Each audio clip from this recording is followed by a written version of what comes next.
Hello, everybody, and welcome to another episode of Dungeons & Dragons 5th Edition Sword Coast and Peril. Tonight's session title is Readying for the Invasion. We are going to be doing a pretty much full roleplay session tonight, and I'm super excited for it. If you want to, but things I will shield just at the beginning of the stream. If you would like to support the stream, you can go over to my throne and donate to any of the things over there. I am currently trying to get a new chair funded because mine doesn't have a back on it. So, I'm just kind of sitting on what used to be a gaming chair that is now a stool. And if you want to watch any of these streams after the fact and you can't make through the whole stream, or you just can't make streams, you can go to my YouTube channel, which will also be in the chat. And then if you want to follow me anywhere and kind of keep up with what I'm doing outside of streams, you can go over to my Blue Sky and say hi there. And if you don't want to give Amazon your money, because that's where I get all my stuff on Throne, you can shoot me you can subscribe to the channel, and which would be very generous of you if you have. Yeah, Crow says subscribe to the channel if you want to break from the ads. But yeah, we're gonna go over to the table and say hello to my players. Hi, everybody. Hi. Hello. Mosh mosh. How is everyone this evening? Excited. Doing all right. I finally got some sleep. Fantastic. Hell yeah. Alrighty, so we're gonna go ahead and let you guys introduce yourselves and your characters, and we're gonna start over here on the right side of the table.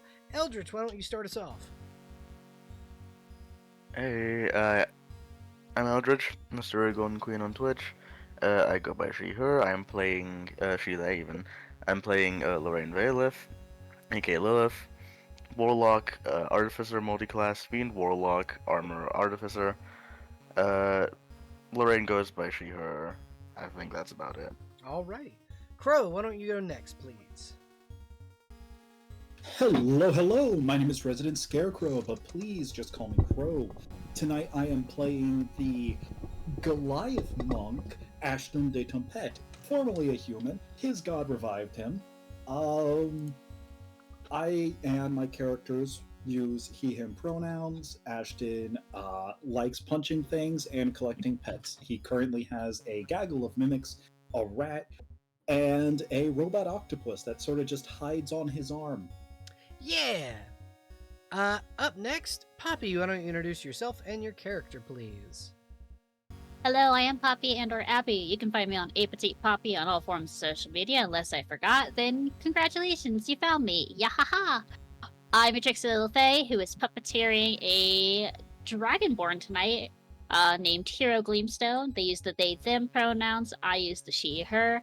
Hero is a sapphire gemstone dragonborn who is a swashbuckler rogue and a Oath of Glory multi-class paladin. Fantastic. Up next, Jester, why don't you introduce yourself and your character, please? One moment. Alright. Poppy. Think. Fuck. I can't. Oh, I'm a spell. I'm a spell. I'm a petite. No, a petite Poppy. How could you find my alternate ego? Okay, yeah, sorry. Hi, my name is Chester Irvoid. You can call me either or. You go by he, him, or edit pronouns. I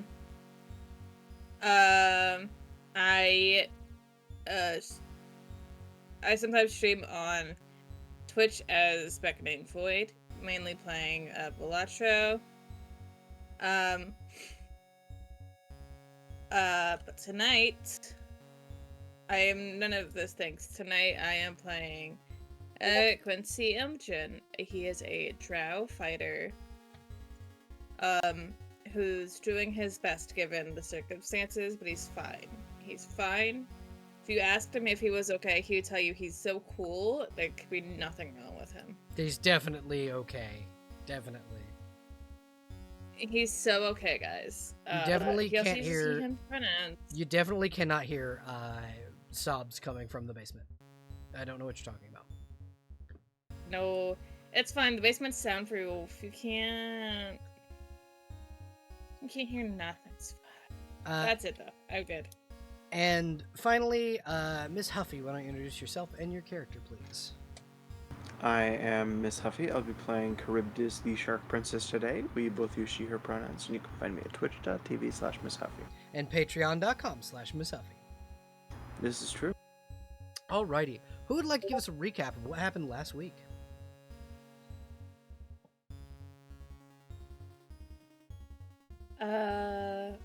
So last week, I believe, was the send-off for, Gale. Yep. Our bouncy baby boy. Yeah, we had dinner, well, we had, like, a big breakfast, and could smell the preparations for, the summer solstice? Yep. Leah was like, guys, I'm so cool. I made, I cooked as a coping mechanism. We're doing great. But for real, he made a bunch of stuff. Proud of him.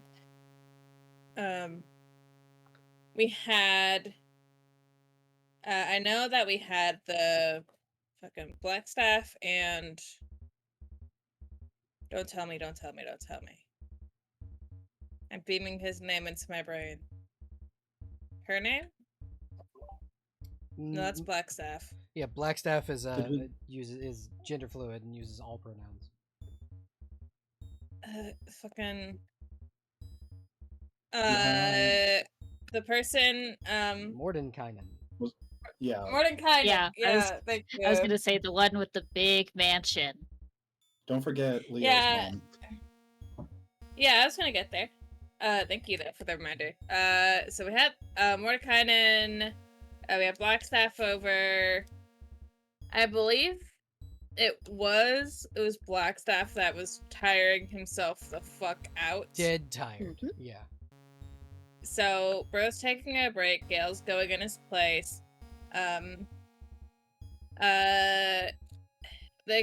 They kept mentioning Tasha. So by Fae rules, she showed up. Yep. She showed up, made poor Leo very uncomfortable. So that happened. Fuck, what am I thinking? Gale's sister and Gale's siblings showed up. It's a brother and sister. Yeah. I believe it was Merritt and his sister? Yep. Or was it the other brother? It was Merritt. Merritt had been cured of his curse, too, apparently. Mm-hmm. But his sister was having a real rough time. Her curse. But they sorted it out. Yeah, they sorted it out with Tasha, who was like, who did this? And they told Tasha, and Tasha was like, wait a minute. Wait, That that's was me. me. That's me. This is one of mine. This is mine. And I believe she promised. No, the deal was like, give me the name of the witch that cursed your sister, and then I'll help you fucking fix her. And then it was like, oh no, that's just me. Oh, right. That's another name That's what I I go did. by. Yeah. That's what I did. Yeah. Okay, I believe trying to think of. I know Gale set up things to do with other people. I know Quincy was like horse riding. It was like, yeah, sure, I'll show you, whatever. Can't remember, but he was basically like making plans to hang out with people when he comes back from doing wizard shit.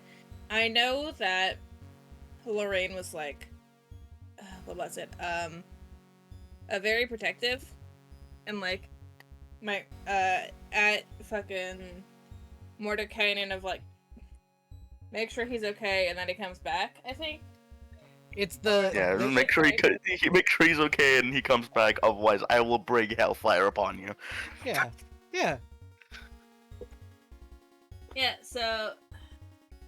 Yeah.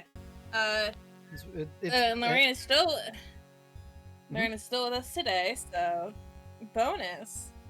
Talked like that to fucking Mordecai and lived.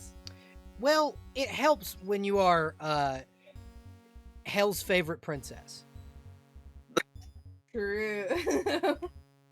Satan's favorite princess. Yeah, it helps when you're like one of Asmodeus's favorite. Like Mordenkainen absolutely could have killed Lorraine, but you know, there's a reason he didn't. Right. But trying to think of anything else. Everything else kind of eludes me. I know at the end of session, fucking Quincy talked to Septimoy? Yeah. Okay, that's how you say it. Okay, sick. So there's kind of debate on how it's said. I pronounce it Zuggetmoy, but there are a lot of people that pronounce it Zuctamoy. So I've been trying to say it just depends on how you read it, but but either way is correct. Yeah, I talked to her and was like, "Damn, that's fucked up. I wonder if any of my other siblings are secretly alive." It's like, no, the rest of them are actually dead. Sorry, buddy. Sorry, pal. Yeah, unfortunately, I could check for you. No, the mycelia says the mycelia says where they're dead. Hey, did you check to see if the royal family was still alive? Oh no, I didn't. Bang.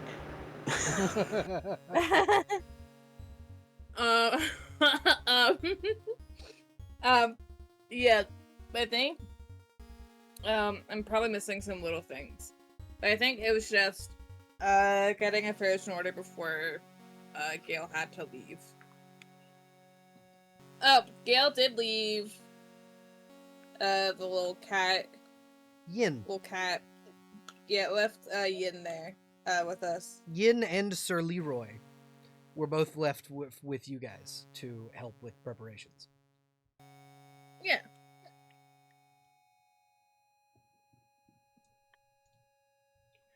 But yeah, so we pan back in on the mansion the next day. It is not devoid of the smell of food, but it is not quite the massive reverent feast in which you were presented with the day before. You can smell, kind of basic foods being cooked within your mansion, but it's not what you are normally accustomed to, because you guys are quite accustomed to like big meals made by Leo, because he just insists on cooking giant fucking breakfasts, because it's the most important meal of the day. And so you're not devoid of breakfast, but it is not as grand as you are you've come to expect. The tension in the air in the town, if any of you are up before sunrise, which I assume Charybdis is. Quincy also. For sure. Because Quincy, Charybdis, and Ashton are typically my early risers. The tension in the town is palpable. Like, you could cut it with a knife. And there are whispers in the town about, we saw goblins on the roads last night. I heard there were giants in the woods. I heard a loud dragon's roar coming from the mountain. The people are afraid. And Understand. it is one of those things where, while yes, the town is protected for the most part, and is like the Ulrith Nar are kind of keeping the wall. At the moment, it is most of it is just a palisade. The church had begun, the Triton had begun like repairing what stonework was there, but there was not a lot left to salvage. So a lot of it is just log palisade. And there's this large, there are these large palisade walls, but at the same time, like, if what you guys are hearing, if there are hill giants, and Charybdis, for a fact that they do have hill giants in their service. A hill giant's gonna rip through that palisade For sure. So you have 3 days to prepare. And we're gonna kind of Welcome to downtime. Welcome to downtime, essentially. You have 3 days to prepare for the incoming advance of the goblins, which will be coming from the North Tribor Trail, which would be this northern path that you guys have taken out of Phandalin so many times to go and take forays into the Neverwinter Wood and fight off the different monstrosities that have been attacking the town, be they dragons, be they mutated abominations of nature, or be they goblin kind. You have defeated the forces of what is pretty much an evil triad of dragons for the past few months living here in Phandalin. And now you stand knowing that there is going to be an invasion against the town. I'm gonna ask each of you individually kind of what you're doing. Would anyone like to volunteer to go first? If no one else, I can, because I have an idea of what I'm doing. Okay. So there is like the group thing with me, Hero, and Ashton repairing the walls. But I don't know if you want to do that as like its own thing once we get all our individual stuff out of the way. So we're gonna do individual stuff, and then we're gonna do group stuff. So that's what we're gonna do. Yeah. Cool.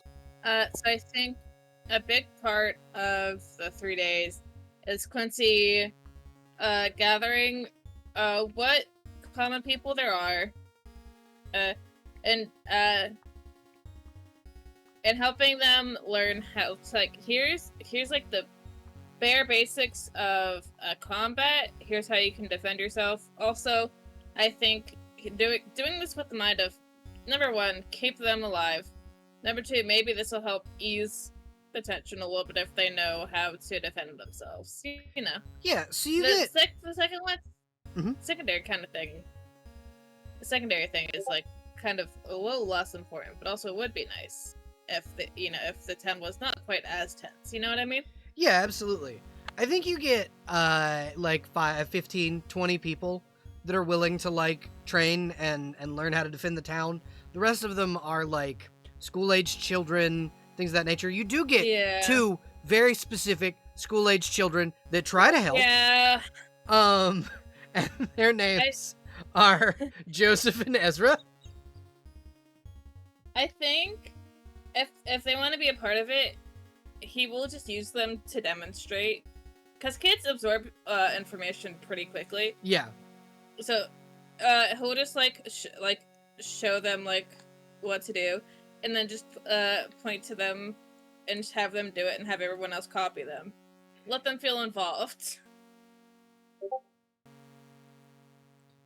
And and one of the things that I will tell you is that Joseph and Ezra are both way more competent than they should be with weaponry. Like they are way better than they probably should be.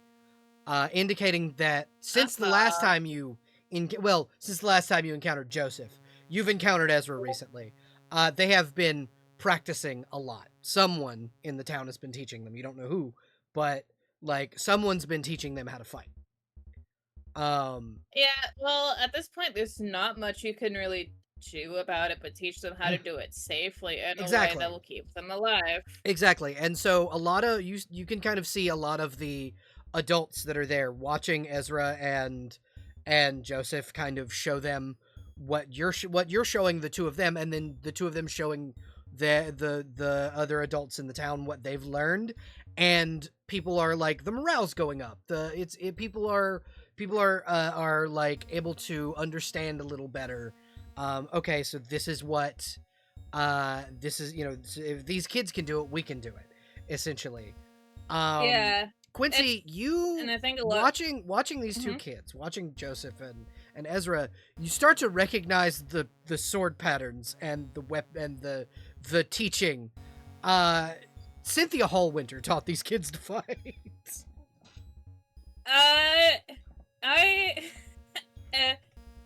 If she's not busy, I think at some point just like find her at some point, talk to her. So But yeah, I Cynthia, think a lot of Cynthia it is is, like, not in a, like, Cynthia is not in town anymore. Y'all sent her with the former mayor. Oh yeah. So y'all with the former mayor to Neverwinter. So she's not in town anymore. Damn. I'll talk to her later. But like, yeah, it's like at some point once like they've got once it becomes more of a like a nitpicky, no, your posture's a little whack. No, your foot goes here. Hey, don't point that thing there, or you're gonna hurt yourself. But like, just but I think it's like it's a nice distraction for him. I think to like do something good for people and not wallow in the fact that he's got personal issues happening. Yeah, absolutely. But make a mental note. Talk to Cynthia Hallwinter at some point. Yeah, talk to Cynthia when she. Why are you training these children? Because I fucking can. I'd rather them be safe than dead. It's less of why, more of like, I saw this. This is your shit. Was this you? And it's her going, yes. You do this? I'd rather them be safe than dead. I knew they were going to wander off eventually. I'd rather them be safe than dead. That's her whole deal. That's why she's training the children. Yeah. But yeah, so roll charisma for me. Or you could use I would say you could also probably use athletics for the training. Let me pull up my character sheets. Oh, there I am. Athletics. Okay, my athletics is definitely better. Sorry, excuse me. It's a 17. Okay, so you... It's like 3 away from a 20. Yeah, so you are able to really well train these they're regular common folk. They're not well-trained soldiers when you first start training them, but you train them enough where they're going to be able to defend themselves. And they've been given decent weapons and armor from the smiths, and they've been given short bows from there's a bowyer in town who has built like these hunting bows, so that after the invasion they'll have more of a use than just hey, I built these specifically so that you guys would not die, but hey, I built these hunting bows. Everybody should have one just in case, so you're able to train them, and you'll have 20 extra troops on top of the the Ulrith Nar, who you have about 15 of, and then the defenders of Phandalin, who are level, I think they're level 5 adventurers, level 6 maybe, because I think I leveled them up when I leveled you guys up. But so you're able to do that, and you're able to train the civilians. On the last day, I think on like the last day, it's more of like, because I feel like he's taught them. On the last day, it's more like, I've taught you all I can really teach you. And I think the last day is more of like, if anyone wants to spar with him, Yeah, it's running drills and or- sparring.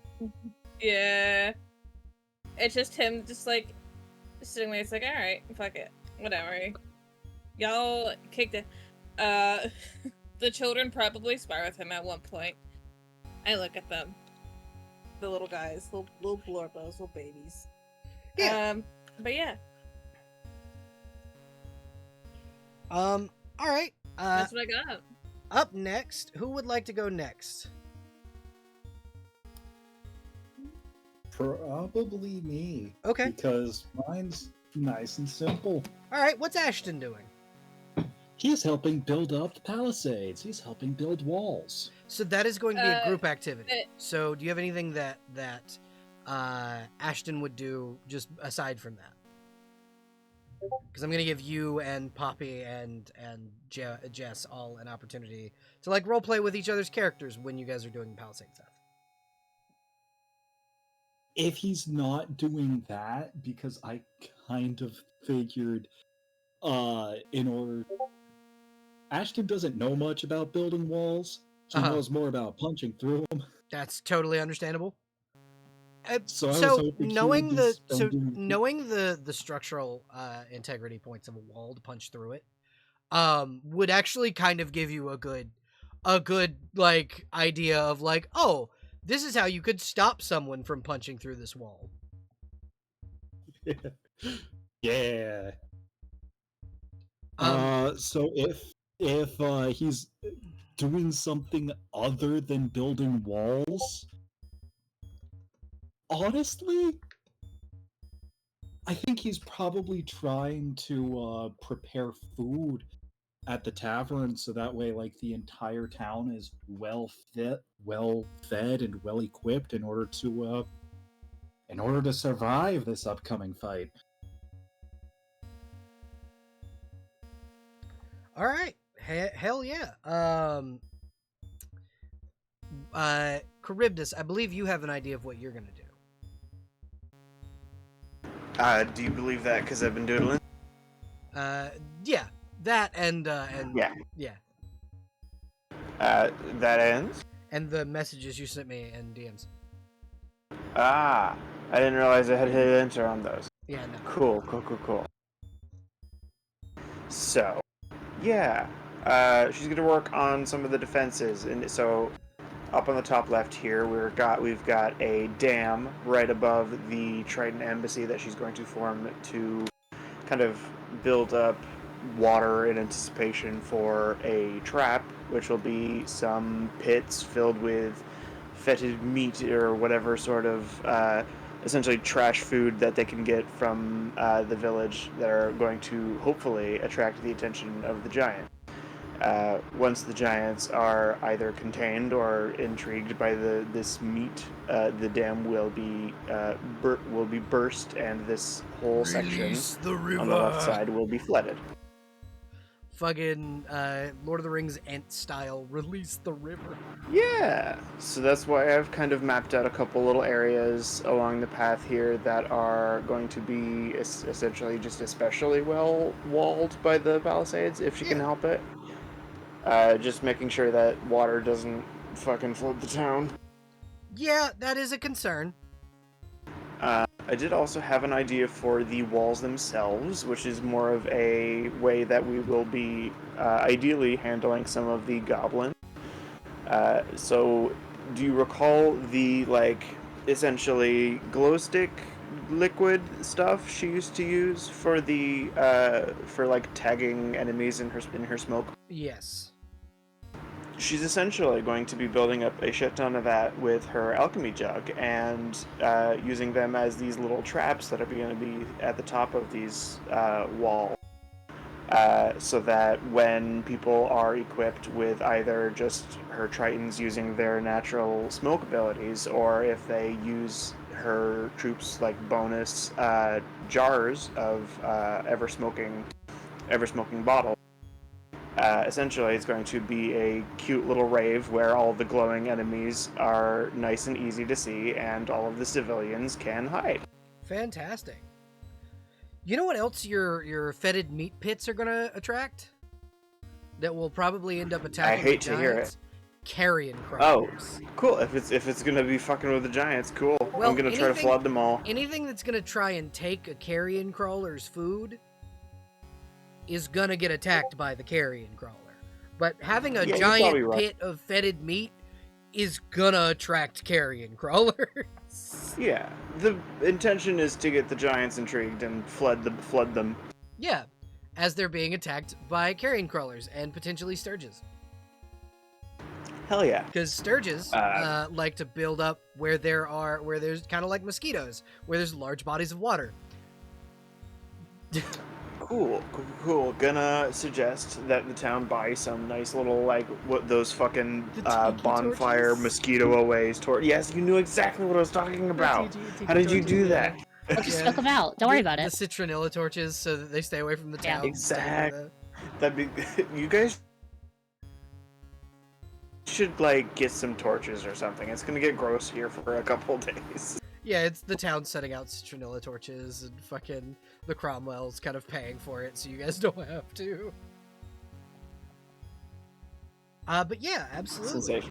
Absolutely, you can get that So what do done. y'all think of that, by the way? Is that a decent plan? I do like it. Yeah. Yeah. Wonderful. And then you do have, like, one of the things that I will say that you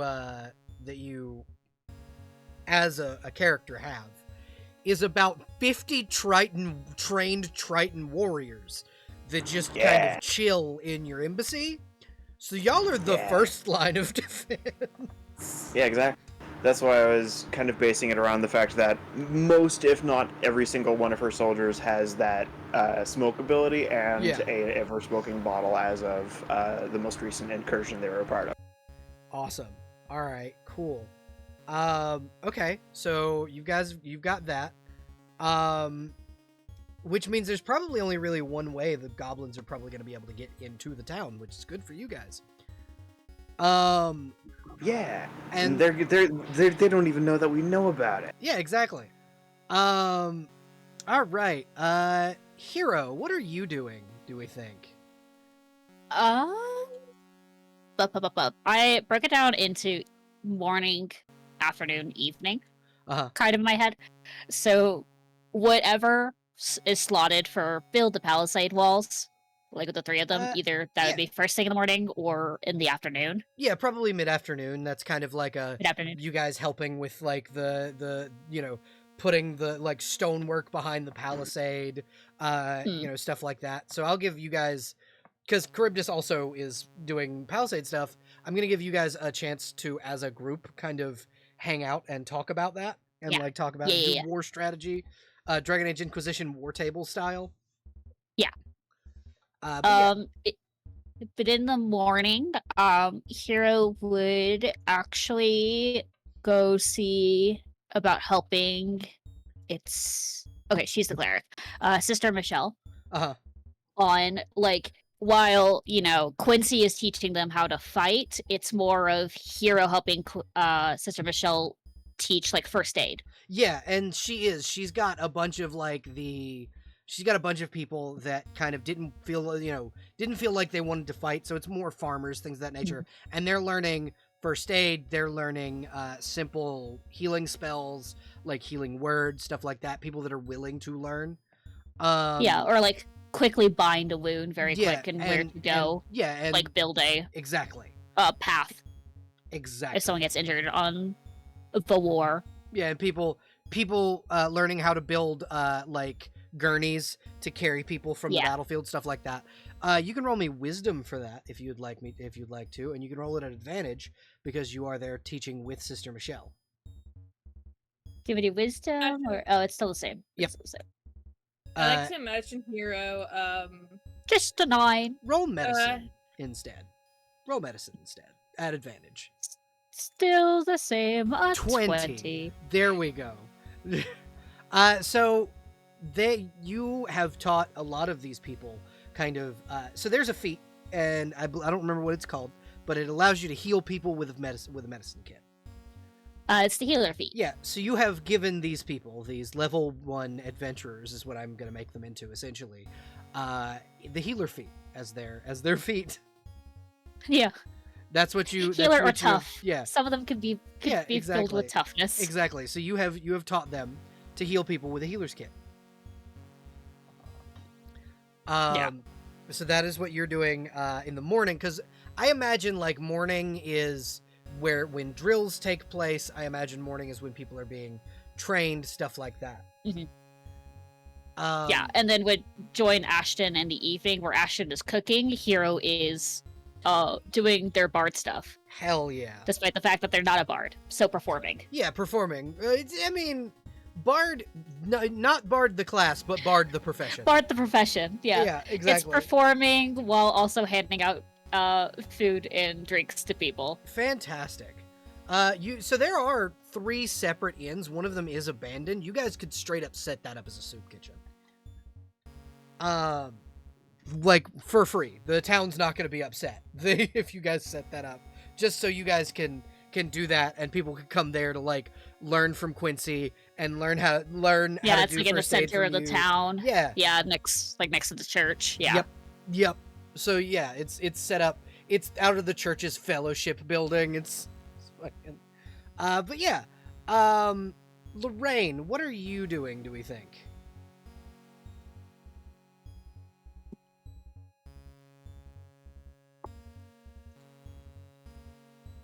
I had 2 things, possibly. Okay. First of all, the more important one to her specifically, she's going to try and gather, Leroy and... Oh god, remind me what the Purple Dragon Knight's name was? Sir Tarnas. Yeah, Tarnas and Leroy into the town hall with the mayor Okay. to come up with a emergency response plan for a thing and possibly an evacuation plan.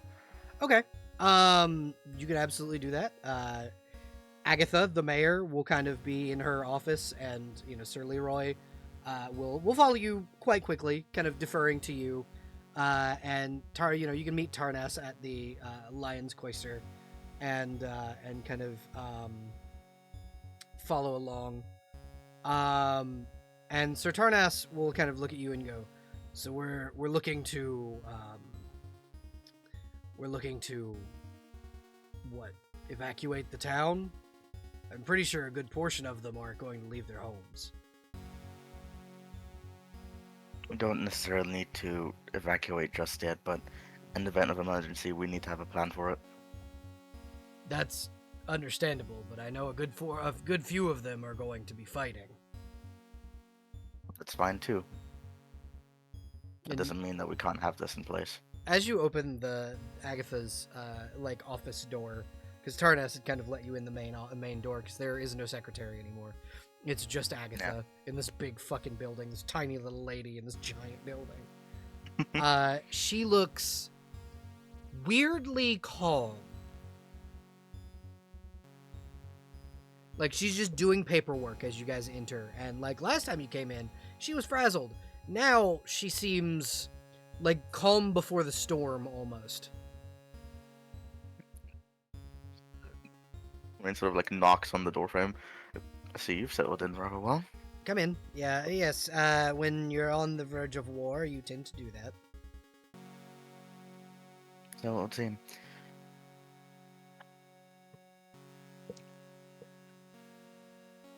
What can I do for you? I was hoping to have your help to discuss some possible emergency plans and the like.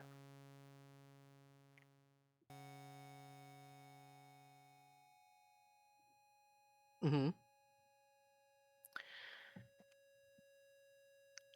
I would hope that it would not come to it, but in the event of a tragic emergency, I feel we do need a evacuation plan in place. And just in general, we need an emergency response plan for the people who don't wish to leave, but do wish to not fight in this. I see. So we do already have one of those. And she'll slide this piece of paper over to you, and it is a diagram, basically, of the town from back before the wall fell. She goes, "This was the town originally. This was before the Goblin Wars that caused Wave Echo Cave to have been evacuated. Basically, there is a chamber underneath the Shrine of Luck, our church, that goes underneath the town and out near Neverwinter. There's a beacon at the end of that trail that, if lit, Neverwinter's forces will come and help us. So anyone who is not fighting should be holed up in the church."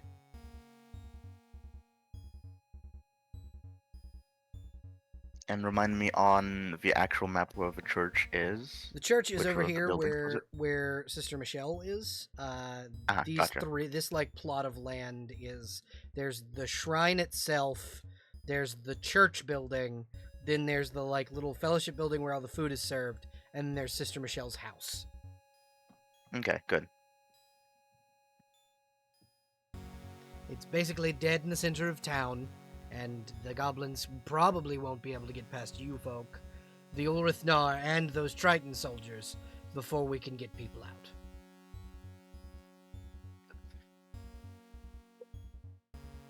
In the event that something tragic does happen, I will try and come up with a signal, and I will let you know if you need to start getting them out of here.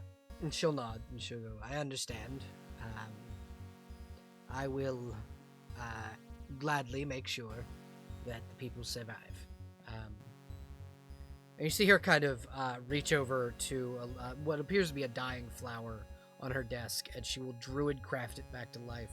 She goes, "I have a plan to help reinforce the wall after everyone else is done.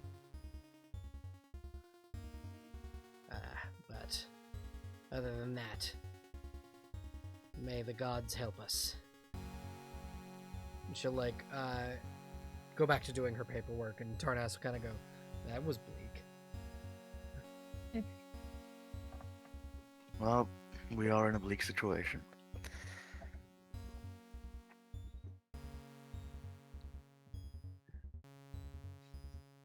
But yeah, so you have an emergency plan. So I'm gonna pan into each of you and kind of on each of your tasks, so that we can get a little bit of roleplay in for each of you. So we're gonna pan over to Hero and Sister Michelle. Mm-hmm. Hero, you kind of arrive at the church relatively early in the morning, and Sister Michelle is kind of running back and forth, kind of setting up healers kits and things, to teach people, like how things work, what's in this kit, stuff like that. And she'll smile and go, "Welcome, Hero. It's good to see you." Hello. Good morning. The students are here and ready for instruction. If you want to just come over here, and she'll lead you kind of into the back of the church, and open up a small cabinet, and she pulls out this beautiful, like, flowing cloak, and she goes, "I wanted to give you this as a thank you for the help you have been doing."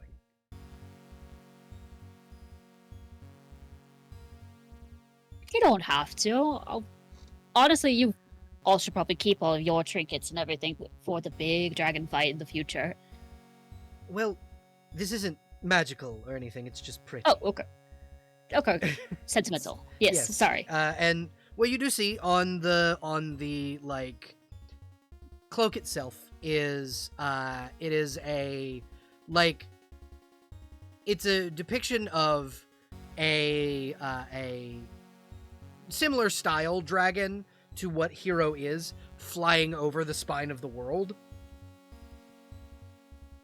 I made this years and years ago, on our way to Icewind Dale. I saw a silver dragon fly above the icy peaks, and I figured I would offer it to you as thanks. Thank you. It could be one of my great-great-great-great-grandmothers, maybe. A cousin. An aunt. Who knows?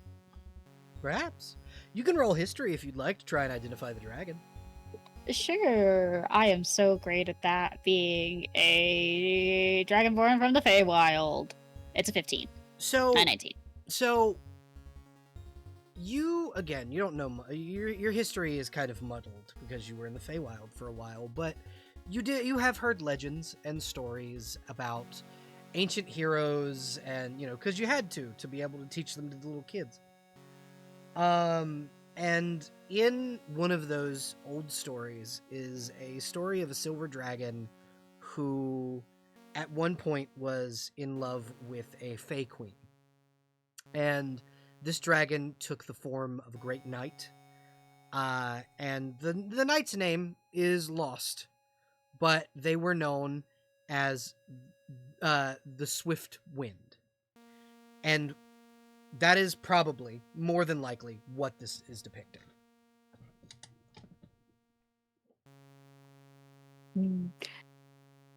This is going to be a great surprise for Leo when he comes back, because he would remember this tale. I could actually show it to Ashton. Maybe he will remember the story. Maybe. Interesting. Thank you. I think Hero does.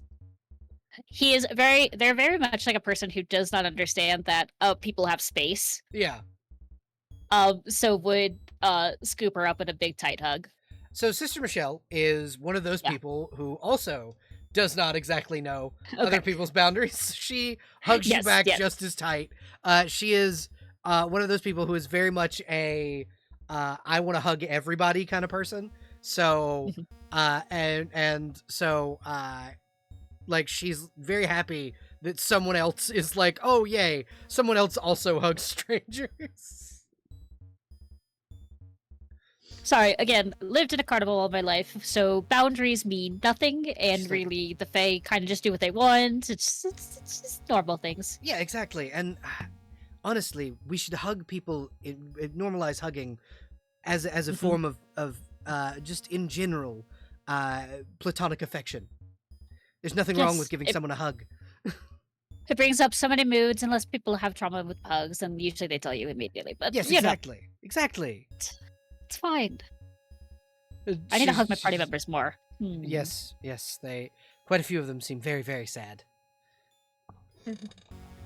That Quincy boy gives me very sad vibes. Well, we did schedule to all meet up, so I think I will go running headfirst into a hug for him. Fantastic idea. Fantastic idea. Sister Michelle 100% agrees. Approves. Yeah. And then because they got verbalized, like, you should do that, now Hera's really gonna do it. Fantastic. I love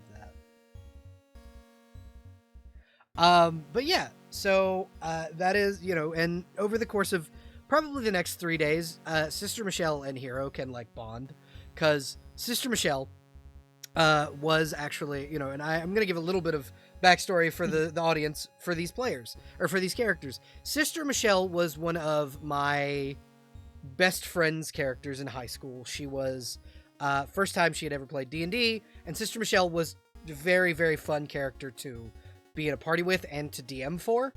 And Sister Michelle, personality-wise, very bubbly, very loves everybody, very naive as a character, and she's very much just happy-go-lucky and tries to make everybody happy, like she is, because there's virtually nothing that can kill her mood. And so that's the kind of person that Hero gets to hang out with for 3 days.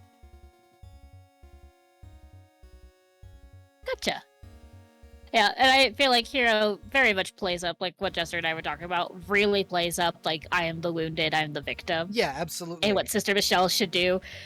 You're like, what if someone starts having a panic attack on the middle of the war? Yeah, on the battlefield. This is how you help that. And Sister Michelle will also play up to that. Like, she'll also, do the she'll play into it. Because that's, she's like, yes. Yeah, no, what if that. your healer is having a panic attack because of all of the carnage? This is what you should do as a community. Yes, exactly. You get it. You get it. You get it. Yeah. All right. So, Ashton, Yes. you had said you were going to be handing out food, yeah? Yes. So- He was going to be helping with food so that way the townspeople are well fed and properly cared for because it's the old steak dinner in the military thing. Yeah, absolutely. Guess who you get to hang out with, NPC wise? The bartender, who is also an acolyte of Cord. No, because she's helping with the training. Elmo. You get to hang out with Elmo. Elmo is an older human gentleman. He's got a crooked nose from how many times it's been broken. He's almost always got his hands wrapped as if ready for a fist fight, and he's helping you cook and hand out food because he too has been in the trenches before. He too has also been a street rat before, and he understands that people need food and need sustenance and need to be taken care of because even the smallest hint of good deed and good food before something like that can keep morale up. So we pan in on the first night of you kind of getting the food kitchen set up, and Elmo walking through the door, and he just kind of goes, "So I heard there was a food kitchen being set up in here," and he slams down a massive, like, barrel of these apples that he has chopped up, and he goes, "I'm gonna start baking these into pies." Yes! That would be incredibly lovely. Everybody loves a nice sweet apple pie and is very good for the soul as well. Exactly. I got this, and then give me 1 second. And he walks outside and he comes back in, and he's like, cold, cold, cold. And he sets down this like what looks to be frozen on the outside pan, and on the inside he lifts the lid of it, and there's like the steam that comes out of a freezer when you open it. On the inside is venison, just so much venison. Hunted these past few days. Had one of the wizards keep it cool. Oh, my hands. Here, my friend, allow me to help a little bit. And even though his hands aren't that hurt, even though they're not overly damaged, cure wounds. He just goes, "Well, I mean, the magic wasn't necessary, though it isn't uncomfortable. Thank you. I appreciate it." Of course, hands are incredibly important. They are needed for cooking and for fighting. And he just kind of smiles and goes, "Hey, it looks like you got rid of some of my calluses. Thanks. I gotta go build more of those up now." For that, I am sorry. A side effect of the healing that truth be told, I am still not too familiar with ability to heal. No, I totally understand. When Michelle, the cleric in the Shrine of Luck, first joined our party, she didn't know how to heal either, and she got used to it though. I'm just my hands stay calloused because I'm a farmer and a mercenary, so you gotta do what you gotta do, you know? Trust me, I know. My hands are also calloused. Street brawler. Same Will for a long time. 3-time bare knuckle champion in Waterdeep.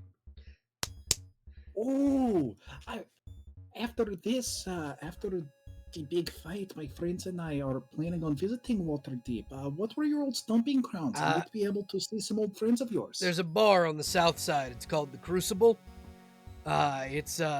It's basically just a fight pit with a place that serves alcohol.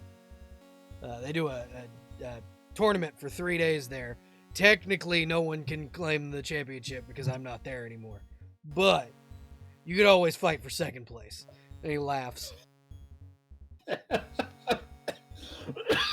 I'm sorry, that's me, the player, laughing because this is exactly what Ashton is looking for. Well, I will just have to tell them that I will be taking that second place, and after that, they will be fighting for third. I mean, totally understandable. And he like just kind of gives you that like older brother punch in the arm. All right, I gotta go. That older- I gotta go start. I gotta go start cooking, getting these pies ready. And I will help cook the venison then. Make yeah. sure everyone has a He'll, like- delicious meal. He pulls out these like 2 boxes and he goes, "Here, these will help." And inside are one of them are like fresh peppercorns and a grinder, and the other one is this like coarse pink salt.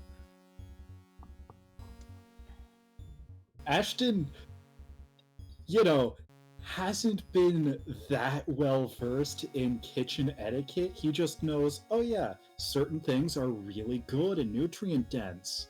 Yeah. So he is immediately just sampling some of that pink salt.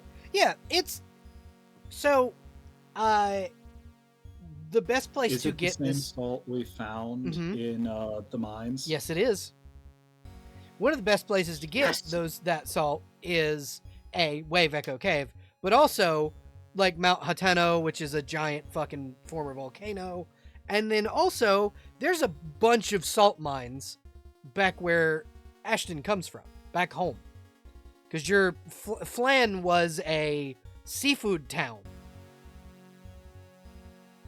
Salt deposits grow near the sea. Ashton, upon sampling the salt, immediately just gets hit with a wave of nostalgia. Yeah, exactly. And then you see this Triton, one of Charybdis's, kind of come in and go, "I heard you folks were getting everything ready for food. We brought this," and he slams down this barrel of freshly like prepared fish. It's like Waterdavian pike and stuff like that, stuff that swims upriver, salmon, stuff like that to be prepared. That's one thing. That's one thing that that Ashton probably does know how to cook, because they came. Oh, yeah. They were a dime a dozen where Ashton comes from. Oh yeah. He knows how to make some street food and a lot of fish dishes. Yeah, you probably also learned how to make catfish real good. Oh, absolutely.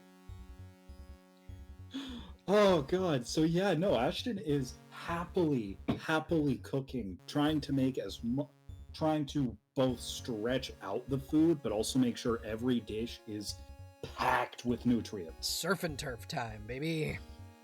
Oh yeah. Alrighty. Up next, we're gonna go over to Quincy.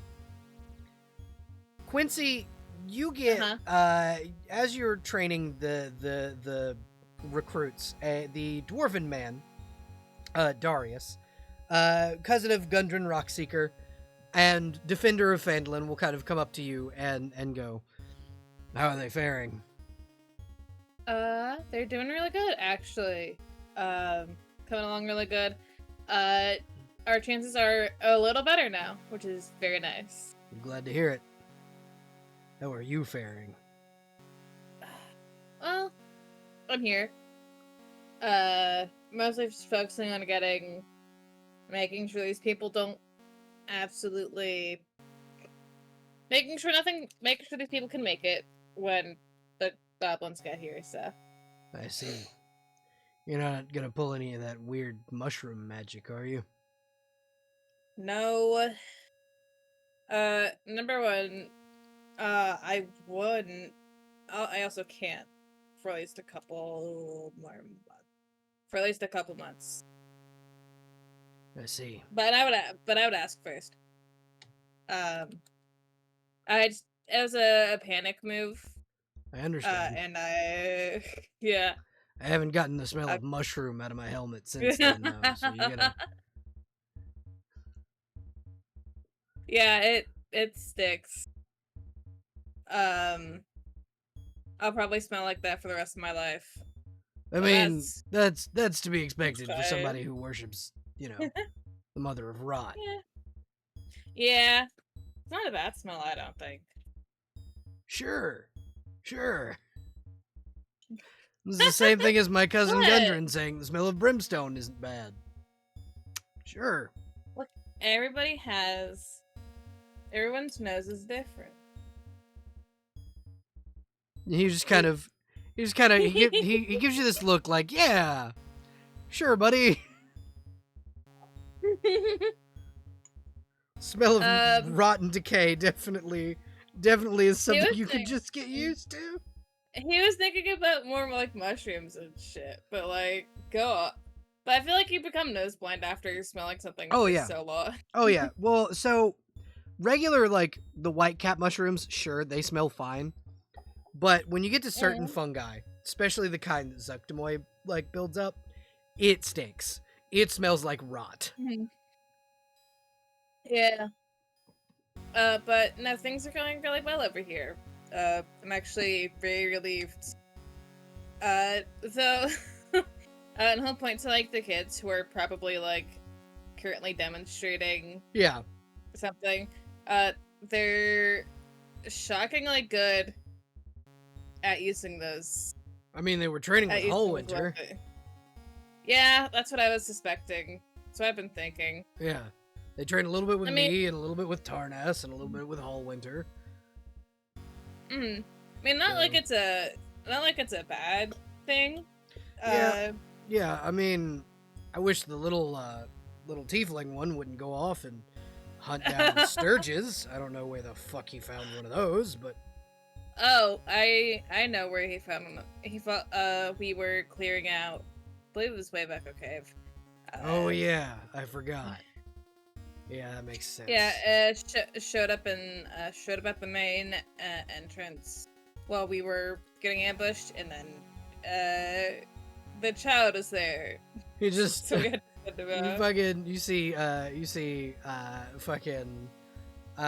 He pops his head up and he looks over and he goes, "Listen, I got a good shot in on that sturge. It was mine, so that was my kill. Listen, and you can't claim that it wasn't."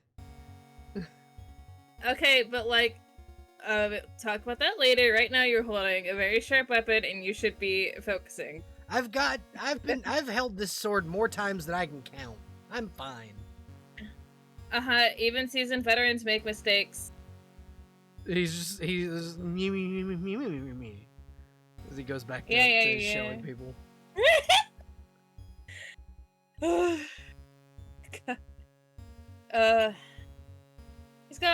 He's got a good head on his shoulders, at least even if it includes running off and I mean, finding himself in places. Honestly, it's the other one that's got the good head on his shoulders, and he gestures to Joseph, who is very carefully swinging a sword that is way too big for him. This kid's got a long sword in his hands, and it looks like a great sword to him, but like he is wielding it almost picture perfect. Well, the kid, to the kid, they're holding a great sword. And I feel like Quincy's it's like almost the size of this kid. It's like a badass. I don't know. I've never seen a sword. I've never seen a sword. That's a lie. I've seen swords. I'm not well versed. But yeah, I think he just is watching them, kind of in like the way that he's like used to watching, just to make sure he's on his toes in case something happens, you know. Oh yeah, absolutely. But yeah, he's with the two of them. You've got Joseph with a long sword, which is, you know, the two-handed hand and a half for adults. But for him, it's a two-handed sword, and it kind of looks like this. And then you have Ezra with a short sword. You don't know where they got these weapons. They are definitely not like standard found them in a cave weapons. But unless you're looking specifically for magic weapons, because they're very clearly magic. Well, as long as they're wielding them like they should be, yeah. which is, I feel like, is probably half of what Quincy is talking about when he's talking about weapons. Is like, now you may get you might get comfortable with these, but you have to remember you can still hurt yourself with these things, even if you know what you're doing. And I feel like he's like points out like several spots where he got too overconfident. Yeah, absolutely. And absolutely fucking wrecked himself. And you get Joseph, the barbarian of the two kids, kind of going, yeah, no, you have to keep form with the weapon. If you don't respect the weapon won't respect you. Like, it's this little kid kind of going with what you're saying. Like he took the lessons to heart, where Ezra does not give a shit. He's a chaos gremlin. You know what? I mean, at least they both had kind of.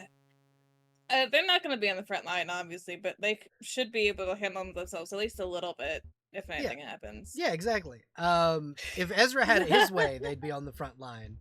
But yeah. I like to imagine at some point Ezra's like, talk to Quincy, go, please listen, I'll be great, I got this. It's Ezra going to attempt to be on the front line, and Joseph going, no, come on. No, you go back there. No, we have to defend the church, remember? Back here, where there aren't goblins. Yeah, so I think the whole, like, Quincy is, like, using, like, the focus on making sure these people don't die. Mm. As, like, a sort of, like, this is something to think about so I don't get lost in the spiral. Yeah, exactly. In his way. Exactly. But yeah, I think he's just... I think he does, like, enjoy the chance to, like, just sit back. You know, it's not really relaxing, because he's, like, trying to watch 15 people plus 2 kids 100%. with weapons. 100%. I think you come to realize, kind of, as you're watching Joseph and Ezra, they are way more competent than you think they are. Because I can understand, like, Quincy's trepidation with these 2 children with very sharp weapons, but they seem to be, like, even though Ezra, like, shit talks, because it's the kind of person he is, he knows. Yeah. And he seems to have been trained very well. Yeah, it's much less of him thinking, like, they're incapable, and more of, like, just cautiously watching, maybe with, like, a little less intensity than he would give, like, a normal child. Yeah, an untrained child. Yeah, but he's still... Yeah, but they're still children, and he's treating them as such. Still kids. They're still children, and also there's still, like, a ton of people who aren't super experienced with weapons, so he's also watching them. Exactly. But yeah. And so now we're gonna pan in over to Charybdis. Charybdis. As you are setting things up, a human woman will approach you with a large sack kind of over her shoulder. Is this where the meat pits are going? Meat pit. Holly? Holly. Let me see. One moment, folks. No worries. But yeah, we might come back to Holly in just a moment, but yeah. Other than the Charybdis thing, which we will get back to, you guys can meet up at the end of the first day. Fuck yeah. So basically, you'd be meeting back up at your mansion, where kind of the meeting point is, essentially. And Sir Leroy is kind of there, taking care of some of the like outer defenses of your own home, along with Yin, the tabaxi that recently joined your group, who are kind of shoring up the manor itself, since that is kind of on a hill above the rest of the town and not within the wall. Right. But yeah, you guys can all meet up there at the end of the day. What are you folks? Who do we think arrives to the manor first?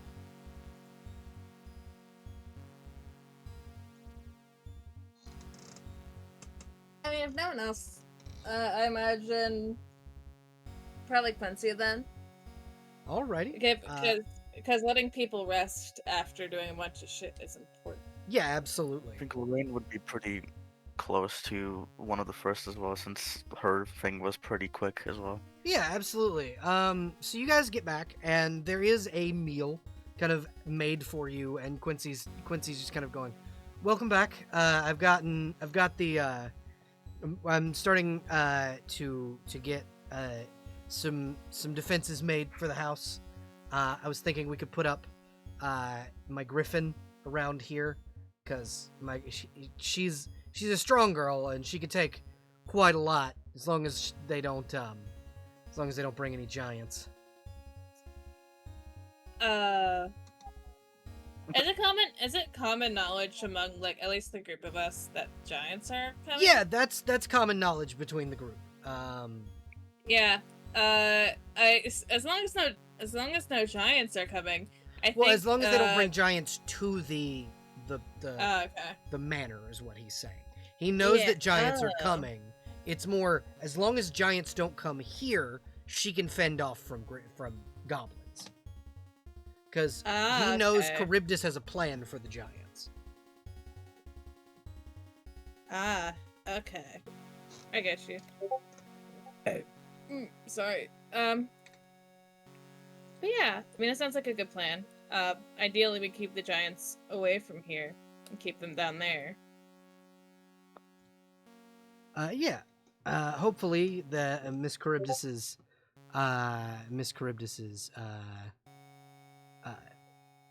things are happening.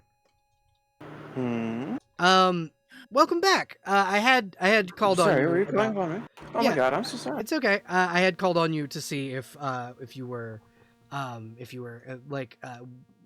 was gonna do a role play thing with you, so that like everybody I'm else sorry. got I it. was here and listening. I was just stupid and didn't notice. No, it's okay. So earlier, when sister Leslie, the definitely priest, quote unquote, had come up to Charybdis is early in the first morning, and she's kind of got a sack of meat over her shoulder, and she kind of was like, "Is this where the Wow. meat pit is?" Where is she? She's up here by the embassy with you. Ah, well, yeah, it's close enough at least. It'll be these pits down here at least.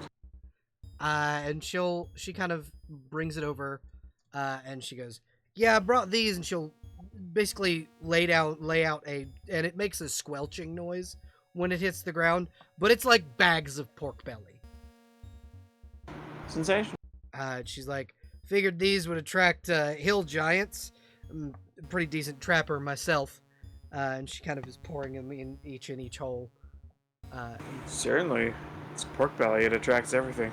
Yeah, exactly. And hopefully we can get some decent crawlers out from the woods, because if we can get giants focused on carrion crawlers, it'll be a good distraction for the big guys. I agree. I'm hoping that the water does most of the job, though. Well, yeah, but I mean, giants can swim. They just, if they're distracted when the water comes down, they'll drown. Hopefully, that's the. Let's see. Yeah, hill giants are basically just real big people. Real big people are not usually very good at swimming. Yeah, but when you live around woods and streams and lakes, you got to get used to doing it, because you can't make a fishing rod that's small enough for a fish to bite. You got to do it with your hands. You ever seen a giant fish?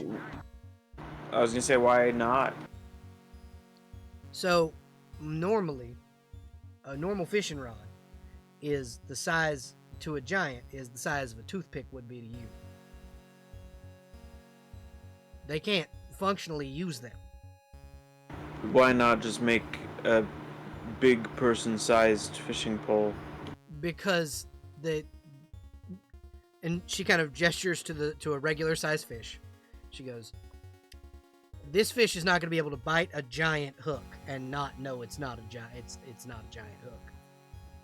Well, it's the pole part, you see, that needs to be big for the giant. The giant isn't the one who needs to worry about the hook, it's the fish. That's true, but a giant can't exactly thread what is essentially a needle every time he wants to fish. I mean, people seem to get over it. Yeah, but giants have less patience than people, sweetheart. True enough. So they'd rather just do it with their hands when they can just grab a whole bunch of fish. So they learn to swim rather than learning to thread a needle, essentially, because it's easier. When your hands are as big I as didn't realize nets. that was the pipeline of civilization is either you learn how to swim or you learn how to fish. Well, it's not giants aren't exactly smart a lot of the time, because they don't have to be. There are smart giants. Cloud giants are terrifyingly intelligent. But hill giants aren't typically super smart people. I see. So they figured they can get things easy by using brute force. That's what they do. So instead of learning to make a small little hook, when you can just use what is essentially net-sized hands and get way more fish. I mean, there's another idea. Nets. That is a good idea, but like their hands are big enough where they don't need them. We developed things like nets and fishing poles because it's harder for us to be able to get things with our bare hands, whereas a giant doesn't have to. It's convenience. It's more convenient for us to not have to get into the water every time and not have to try and strangle a fish that's half our size with our bare hands. How much netting do you suppose we could get made for this? We could go over to the Lion Shield Coaster and see if they've got any fishing nets. We might need something custom, or Well, yeah, at least the material to weave it. they're the Smith's Guild, so I was thinking we could get it made out of silver silk. Silver silk? Yeah, it's this it's a lightweight metal material. It's the same stuff fishing line's made out of. Works for me. And she'll nod and go, "I'll get on that," and she'll head that way. Would you need the funds? Nah, Darius, the guy that runs the place, he owes me money. Alright.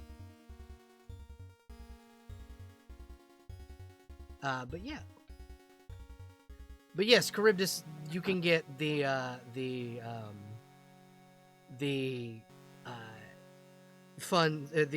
fishing net to drop down upon the giants when they inevitably go into your trap.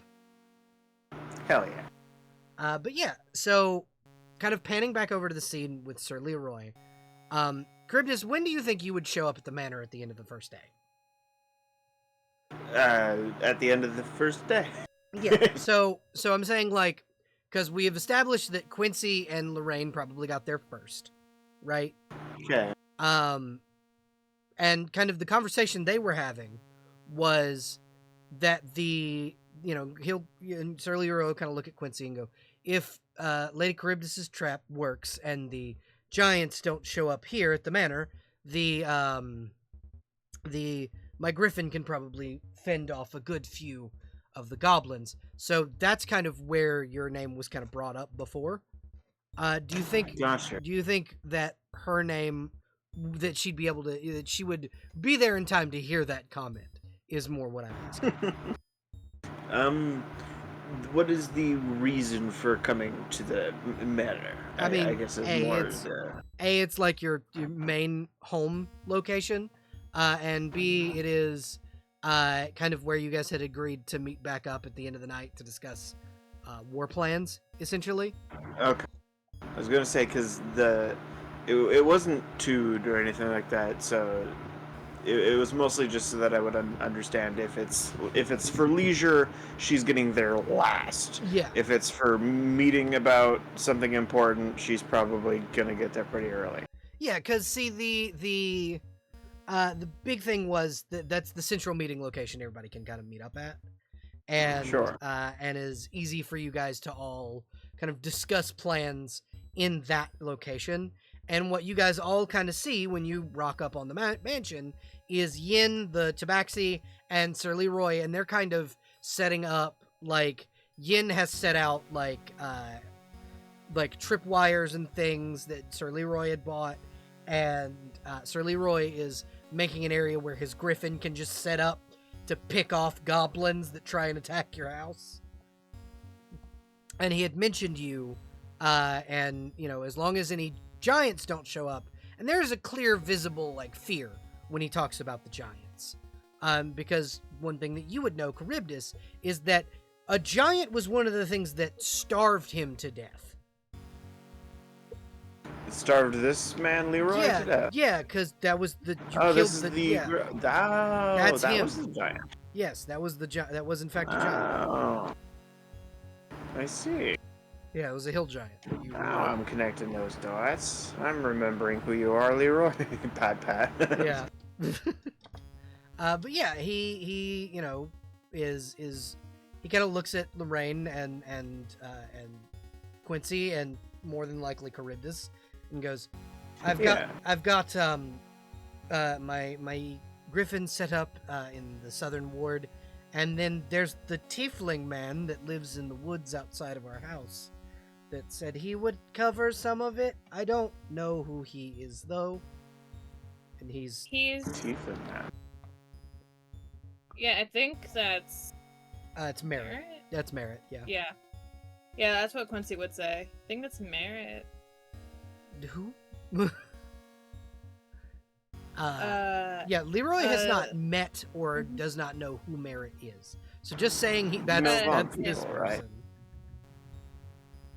Go ahead. Charybdis, you had said something? As you said, the representative from Melvon, right? Quincy?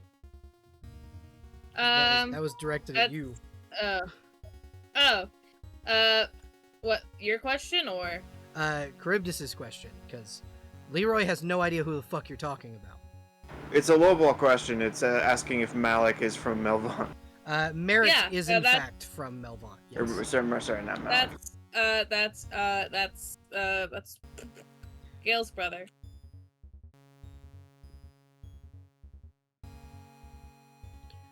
But yeah, he just kind of goes, oh, okay, if it is Lord Mithrin Gale's brother, then I assume he's decently strong. I mean, I could go check on him, if that's what you want me to do, or... That's up to you entirely. I just figured I'd let you know of our forces. Yeah. Well, having him is good. Any numbers are good numbers, I suppose. Especially considering we've got only a few days, so... And he'll nod and go, yes, I can agree with that. If anyone wants to go and speak with him, he is southward into our woodland area. Hero, would do you think you would be showing up around this time at the manor? Sure. Probably disheveled, or probably has a bunch of fake bandages. Yeah. All over, or really secured bandages around their forearms. Yeah, really well secured bandages. Hello, good afternoon. Hello. Good afternoon. There is food cooked. I made a stew. And it is simple, but it is stew, and it does smell good. Hearty stew. Yeah, Thank you. It's got like mushrooms and potatoes and carrots and venison. we can eat, talk plans, and then if anybody wants to join me, check on the man in the woods. See what he's doing out there. That's very suspicious of you to say right as I'm grabbing a thing of stew. Wait, you! I have a mission for you. What? Okay. Hero just pulls Quincy in a big hug. Alright. I don't see how this is The Frozen. This is very important, Quincy. Enjoy it. Okay. Sister Michelle says you need a hug. I also Do I agree look you like- need a hug. Yes, you Do I are look very like I need a huggable. hug? Mm-hmm. Okay. Thank you. I guess. Would you like to be down? He gives you like an awkward pat on the back. I would like to go get food. Yes. Mhm. And I don't think I can quite do that in the air. Fucking love this shit. This is great. The cogwheels are turning. The cogwheels are turning. Yes. No. This would be very improper. There you go. Thank you for the hug and also for setting me down. If you ever actually need a hug, you should openly say it. State one. Sister Michelle is one of the wisest people I have gotten to know in the past 3 hours I've been working with her. Okay. And if she says you need a hug, clearly other people can see it. Clearly. I will let you know. I guess, yeah. Quincy going, sure. I didn't even know I needed a hug. Probably like, okay, alright. But sure, yeah. boss. So you guys are able to get fresh stew and fresh bread that seems to have just been baked. Ooh, nothing better than fresh baked bread, honestly. It's very good. It's very tasty. And it's one of those things that's like, you guys, it's been a hard day. It's been a long day. So you came home to a very hearty, very like filling, warm meal, and Quincy's got not Quincy. Leroy's got the fire going, and in like the main hall, and like it's not hot, but it's ambient, essentially. It's keeping the house, because manors are huge. They're very drafty buildings. They don't stay warm very well. So there's a good warmth through the house and a good warmth in the food you're given. But yeah, you guys can gather around and discuss plans. The floor is yours. So, I've trained a good, like 15 of the common people, to be a little better with swords, and like weaponry. So that's going pretty well. We should have at least a few more numbers when it comes to defending the town. Have you taught them archery? Or dagger throwing? No. I'm teaching them the basics of just defending yourself if something with ill intention approaches you. A lot of the people feel very squeamish, judging from the faux, what do we call it? Pretending that I am injured and what have you. If someone is injured on the battlefield and what have you. Some of them have never seen a lot of blood before, so maybe long range would be a good option for some of them. I can include that in, I suppose. Yeah. You were told that the smith and the bowyer did provide enough like hunting bows for you to be able to do that if you should wish. Yeah, I will start that tomorrow then. Does the church have like 2 tiers? So Or is it just like a has- one-story church? It has an attic and a basement, so it has Okay. 3 tiers technically.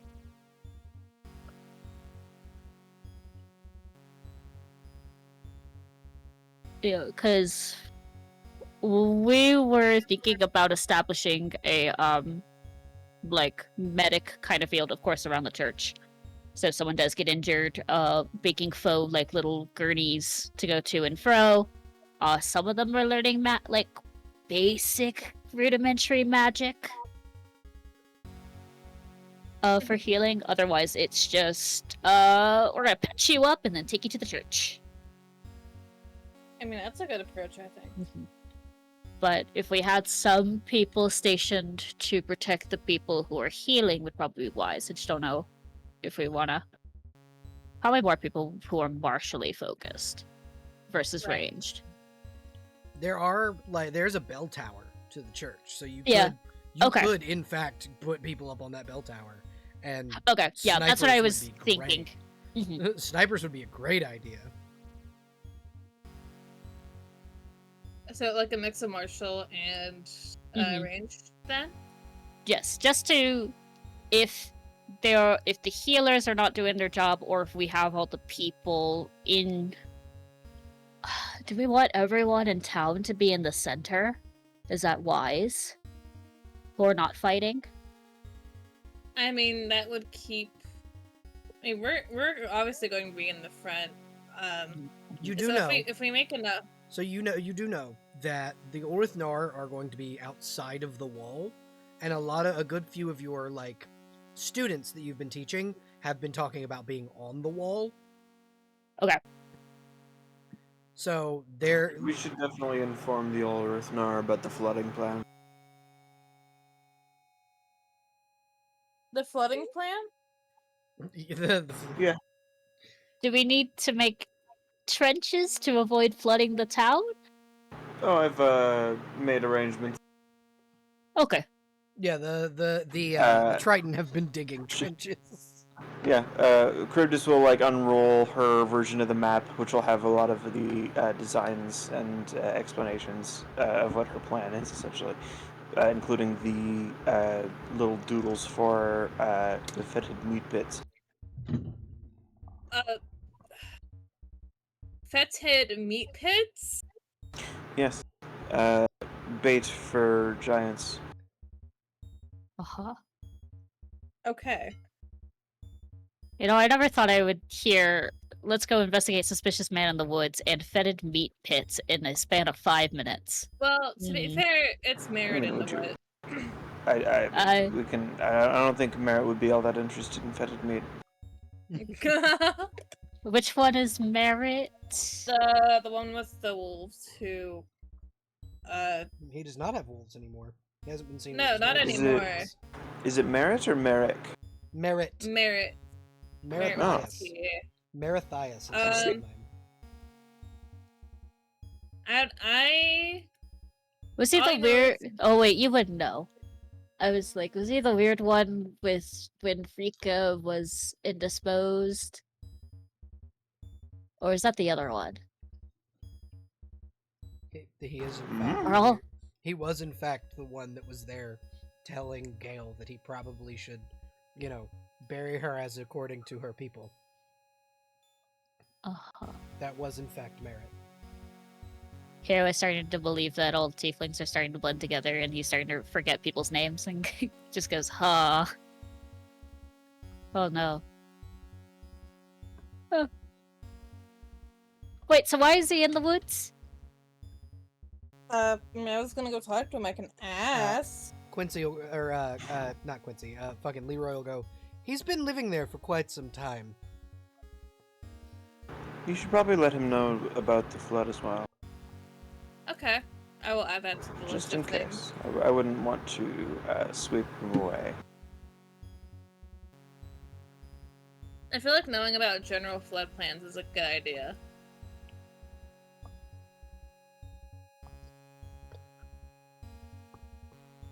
Okay. But yeah. You guys are able to Charybdis, one thing that you'd probably remember Merritt's the guy that pissed you off in the like.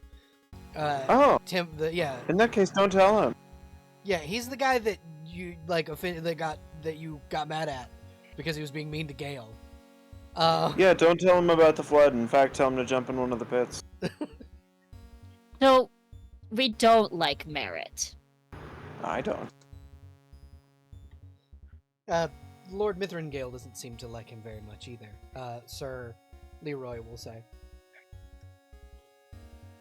Maybe we can just send him like a little missive going, "Hey, flooding might happen. I mean, Why are you in What the are your trees?" thoughts on water? Stick around Yes. for more. I do like that. I mean, I don't know much about. I'm the closest we can get to neutral ground, so I guess I can go talk to him after this. I guess. But don't we have a wall to fix? Yeah, but that's like tomorrow. I'm not gonna be that long. It's in the woods, like next door. It's like an hour's walk from your house. But what if he's like not a really great man? And then if you are longer than 2 hours, should we come running? Should we presume you're dead?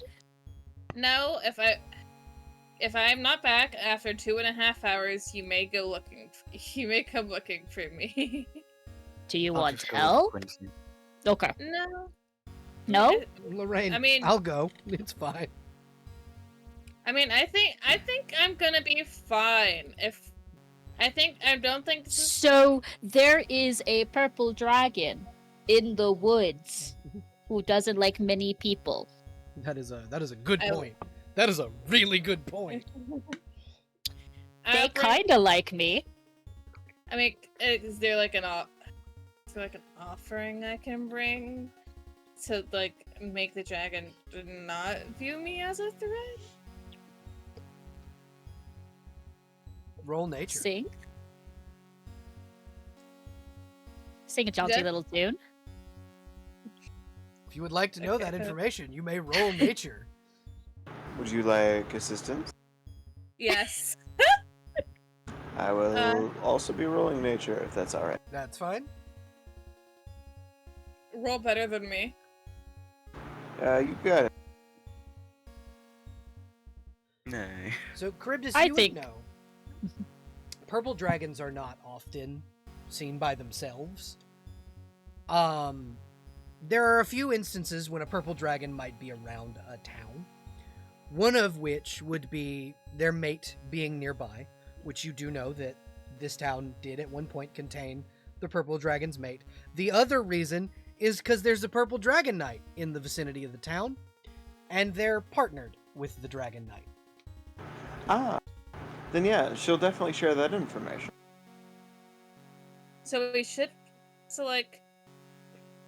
should be okay, or I mean, I'm gonna be careful. If you it's kind of a like, if you can't prove that you know the knight that it's with, food is usually a really good offering for purple dragons. Yeah. Because they're stealth hunters.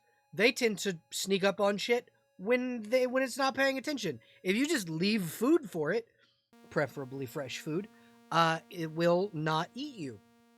Typically. Yeah, I think. Yeah. I'll just bring food with me when I go to leave. And I'll leave it somewhere for the dragon, and hope it goes well. You can't hurt the dragon if it doesn't go well, because they and Solana are life partners. And then I guess if you piss off my auntie, I will have to hurt you. I am not going to. I have beef with one dragon, and that dragon's dead. So, Don't make more good. beef with dragon. Actually, give the dragon beef. I mean, that is the Gives plan. Yes. dragon beef. I now have beef with dragon. Shares Or meal with you dragon. Exactly. Or sing a jaunty little tune about how great they are. Fuel their ego. Okay. That's also They a seem to really enjoy good idea. that. It's also a really good idea to not get eaten. Stroking the dragon's ego is a good idea. Okay, got it. I mean, Lorraine, you're still welcome to come with me if you want. Is there anything else that we need to discuss before we go off to do before bed things?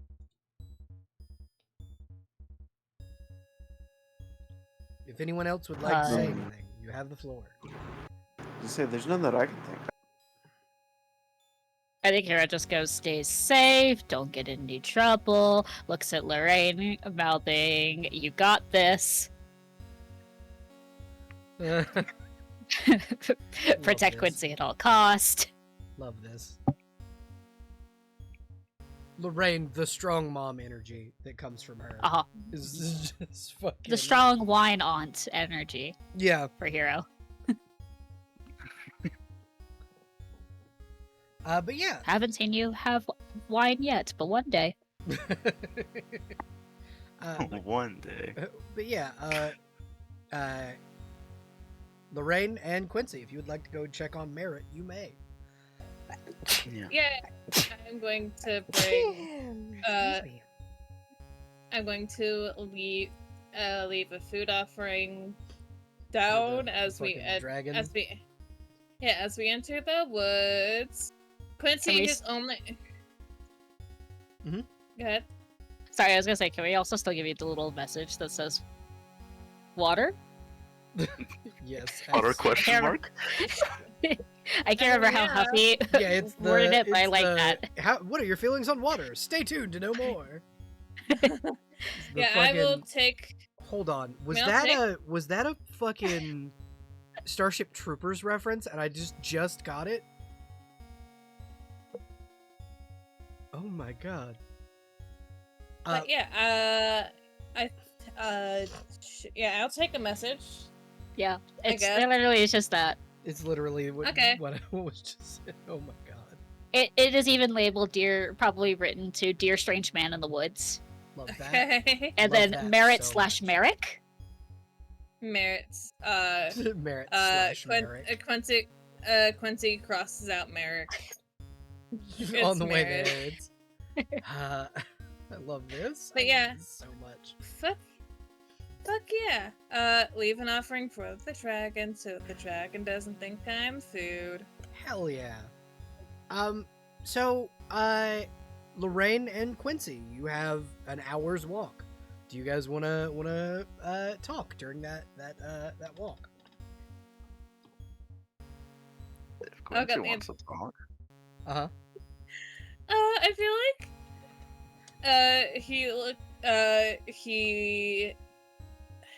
so I think Lorraine's like one of the ones he hasn't talked to a lot, if at all.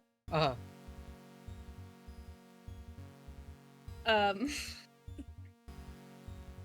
My friends really went to like the really generic fucking small talk points. It's the wonderful weather we're having, isn't it? But I think it's probably quiet for like a good bit. As this man's trying to think of something to say. He's number one order of business. There's a dragon out here. So that's sort of taking up half his brain. But I think at some point he will. Dragon out here. Yeah, at some point he'll turn to Lorraine. So have you been traveling with this group long? How long has it been since Lorraine joined? 6 months. It's been 6 months since Neverwinter. already? It's been 6 months since Damn. Neverwinter. Yep. About half a year. Oh. Do you like it? Sorry, that's a weird question, but not exactly skilled in talking to new people. You're fine, Quincy. It's far better than traveling alone. That's fair. That's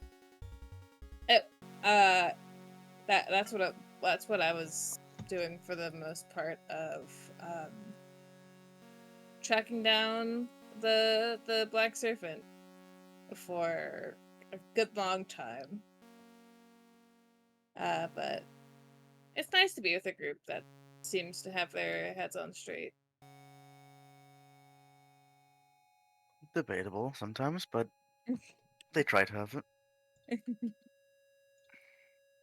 I mean, they're still alive, so that's gotta count for something.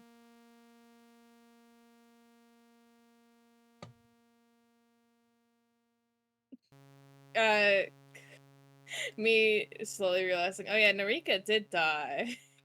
Yeah.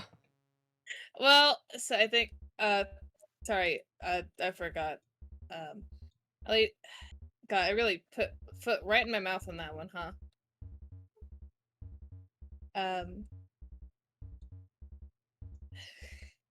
think he's insane. He puts foot in mouth and kind of doesn't say anything else for a minute. It's like, oops, fucked up.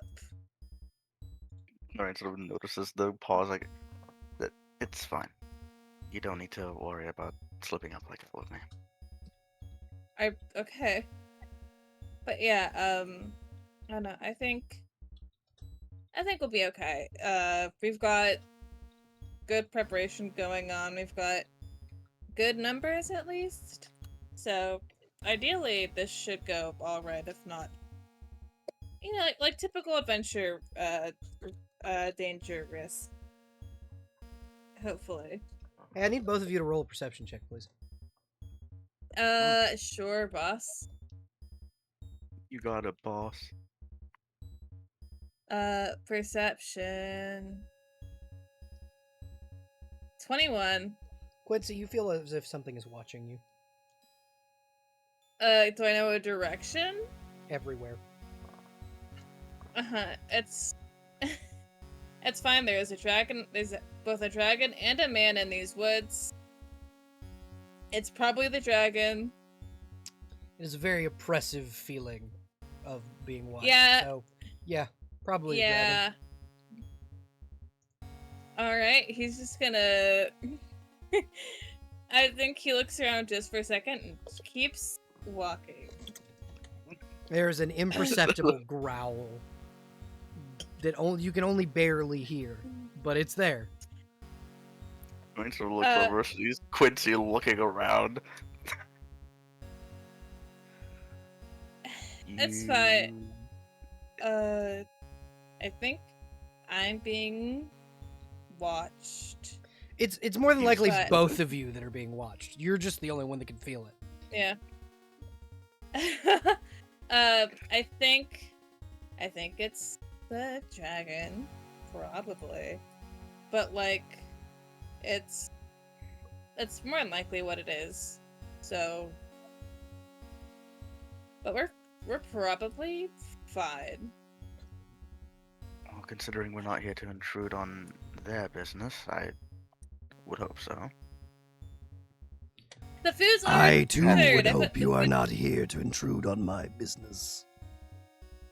I am not here to intrude on your business. No. That voice sounds like it's coming from everywhere and nowhere all at once.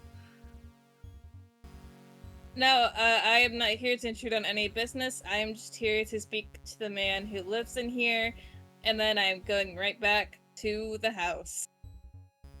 Then why do you carry a dragon-slaying blade?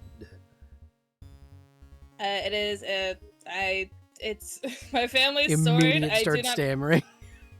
I do not mean to use it here. It is sheathed. I am not touching it. I'm just here to talk to a guy and then leave. And what of you, was right. Hellspawn? What of me? I'm simply here to go talk to that man as well. He's a weirdo, just as a heads up. Thank you. We've got as much. He's, I left you an offering back there. I didn't know if you got it yet or not. Thank you. You hear very loud scuttling noises. I haven't had lunch yet. Yeah, exactly. I love the why do you carry a dragon sort of why do you carry a dragon slang blade? It's my family's blade, sir. I'm not gonna use it. I'm just a little Lorraine one bubble. Lorraine's gonna turn to Quincy. You know, next time we go into the dragon-infested forest without the intention of killing a dragon, we should probably keep the sword at home. I forgot. To be honest, it slipped my mind. Fair enough. There was it slipped my. I knew there was I prepared for a dragon to be in here. But then I completely forgot about the dragon slaying weapon that I just happened to have. But it's fine. It's not leaving my hip. It's staying there. We're good. That's a great sword. Hopefully. It's a great sword. It does not fit on your hip. It's on my back? You can carry it slung over your back. You can carry it like in your. So typically, a great sword would not be carried like in a sheath. They would be carried over the shoulder, like with your hands on the handle, the whole time, because it's too big. They did sometimes have like the strap that you can sling over your shoulder if you need to, though. Yeah, it's strapped over his shoulder. Listen, I'm not touching it. It's fine. But we, verifiably there is a dragon here, but it's fine. Probably. Yeah, verifiably, yes, there was a dragon. There was in fact a dragon in here. I don't know how much. I guess I should prepare for him to be a weirdo. I guess.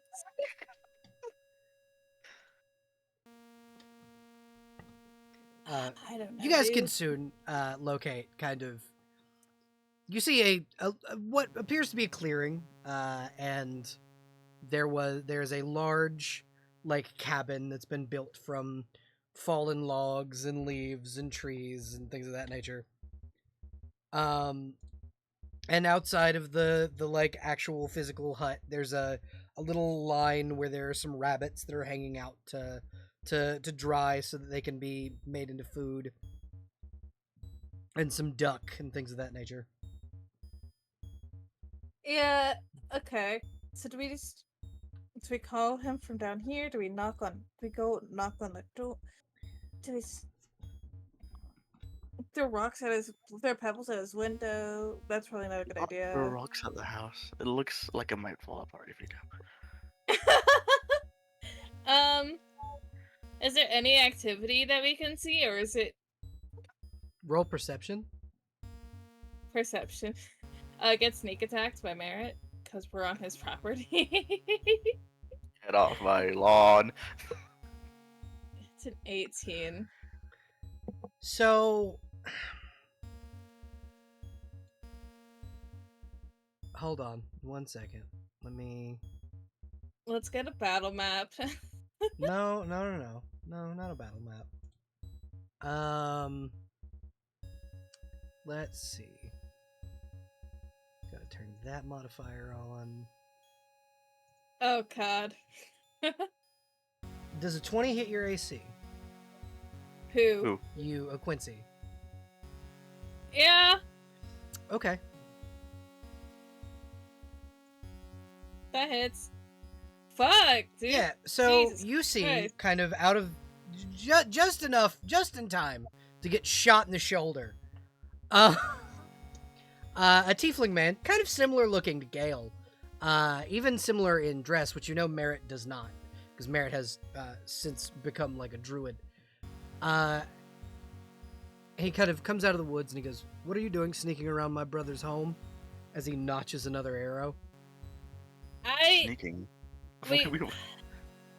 What's I feel like once he's done tending to his fucking arrow wound, we live up. By the way, sorry, you first. We live up in the big house up there, where Gale was. We're planning the town's about to be ambushed in like 3 days, so we're preparing for that. We wanted to talk to your brother, so we could let him know what's going on and see what's going on out here. That's all. You do not need to shoot me with any more arrows. At the commotion, you see kind of Merritt very sleepily come out of his house and go, "Motherfucker!" And he walks over, and he comes over and goes, "Alan, what did you do?" "They were sneaking around your house, so I shot them." We walked right up. We weren't even sneaking, sir. You see him I promise. put his hands in his head in his hands, and he goes, "I am so sorry. It's okay. Here, come inside. It's fine. I'll get you something to heal that wound." He'll lead you guys inside if you follow. Yeah. Yeah. Uh-huh. Right. By the way, I wanted to ask. I know Lorraine was essentially a retainer for Rika's sister. Yeah. So, how familiar is she with Gale's family? Very familiar. Okay. Like you've met all of Gale's siblings. Okay. Merritt. So That's why- things you would know of Merritt. He was very stressed out, young king who didn't want to be king. He wanted to release the throne to one of his younger siblings and go live in the woods with his wolves when he was a little boy, and then his mother's died when he was 8. Damn. He was 8 years old and they made him king. He then slowly but surely created a prince's council, which unintentionally had the effect of putting the same amount of stress on the rest of his siblings that he was under unintentionally. You would also know that Audette fucking despises Merritt. Because a lot of people think that Merritt is a pompous asshole, when in all reality, he was just a very anxious, sad teenager who was running a country and at the same time fighting Thay for most of his life. Because his moms died fighting the Thayans. And defending the Dragon Coast from the Red Wizards of Thay. And he's done this since he was 8 years old. And now he's just living in the woods because he's finally getting to do the thing that he wanted to do.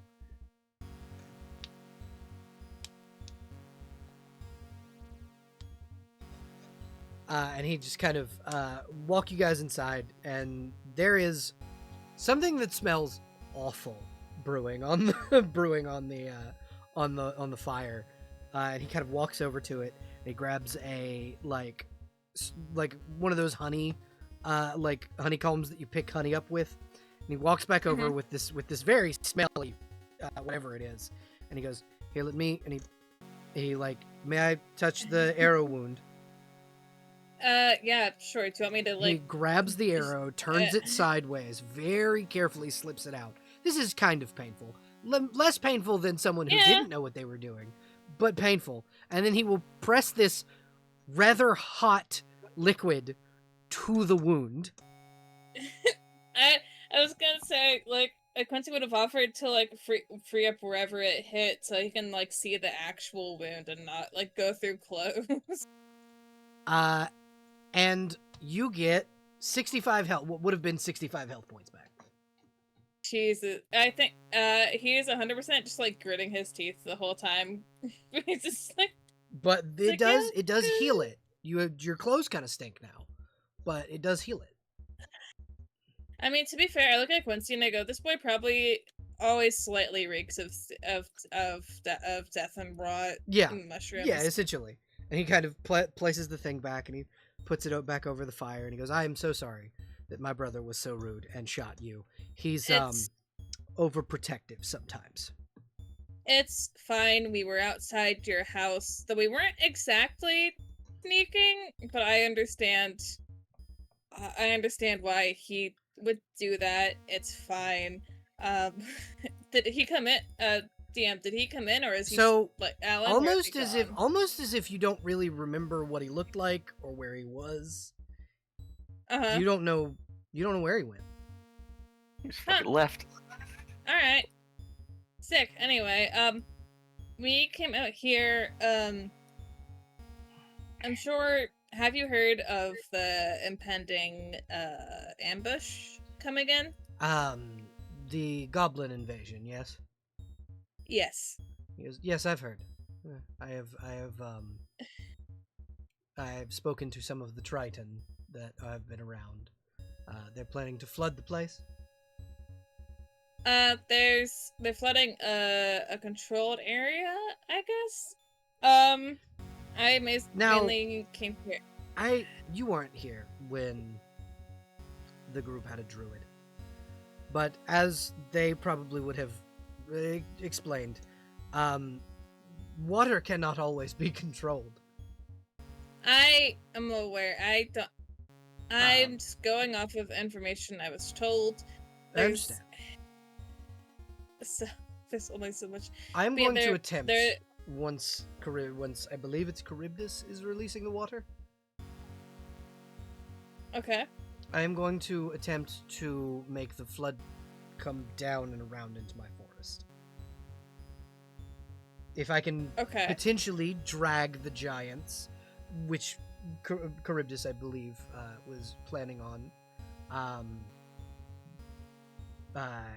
basically getting the giants and drowning them. If I can drag them this way, I can feed them to the dragon.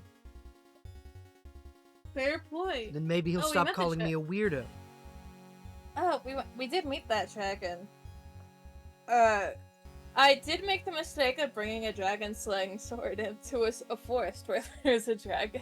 Don't worry, me too. And he'll pull out a fucking scimitar. He goes, yeah, me too. Don't worry, we're not alone. Puts I the just scimitar away. picked it up. I brought shit and I knew there was a dragon here and I'm like, I'm gonna bring my sword.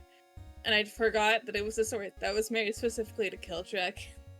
Well, mine, I brought mine because it was like the only weapon I took with me when I left in exile. So, Right. it's like the only thing I have left. And he is pulling out the sword with his only remaining arm, because he is missing his Okay. left arm and his right leg. That is something I would God, like to very specifically point out. He is missing an arm and a leg, like at the shoulder Yeah. and at the hip.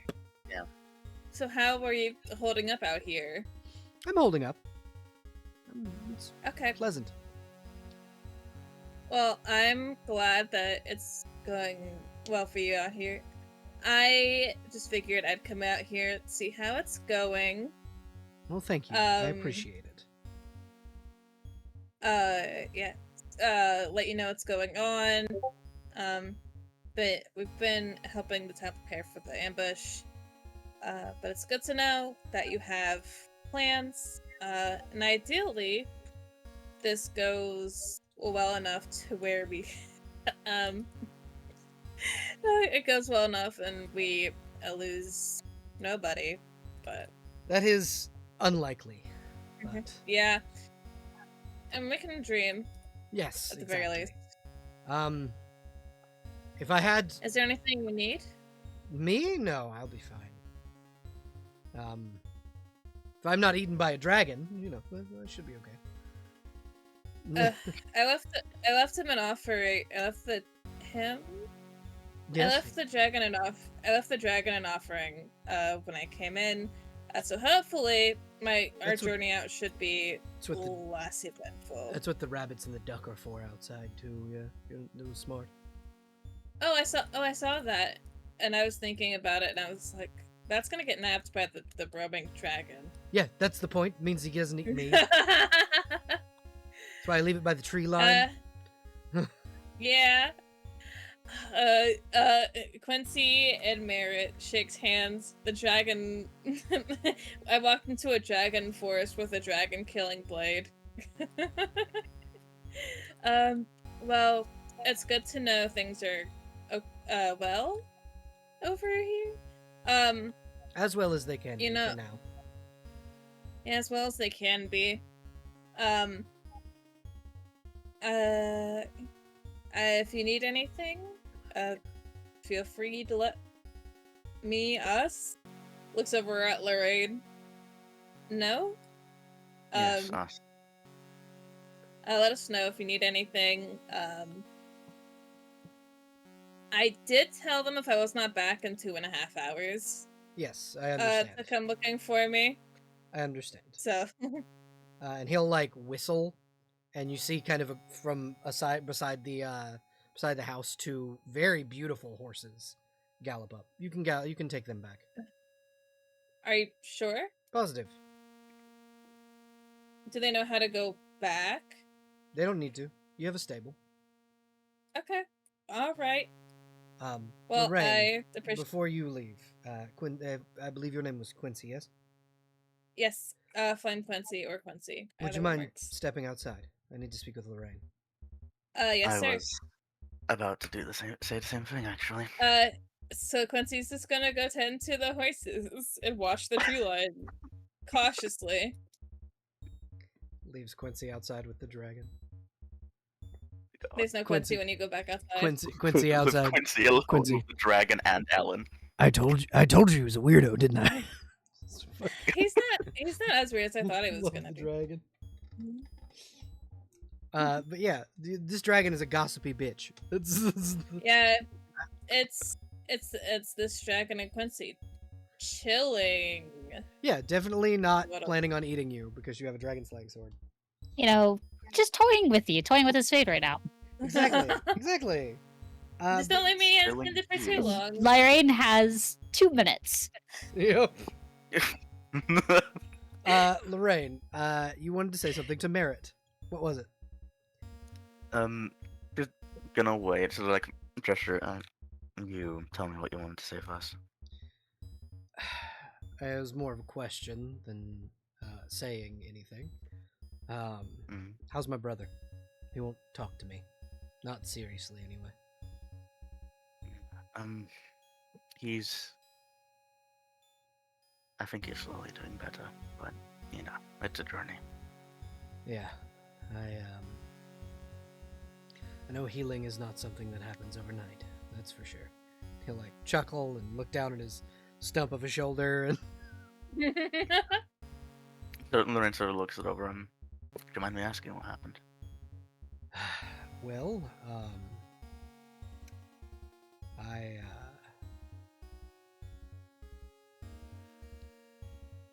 healing takes a toll on everyone, and through every hardship, a wisdom is gained. And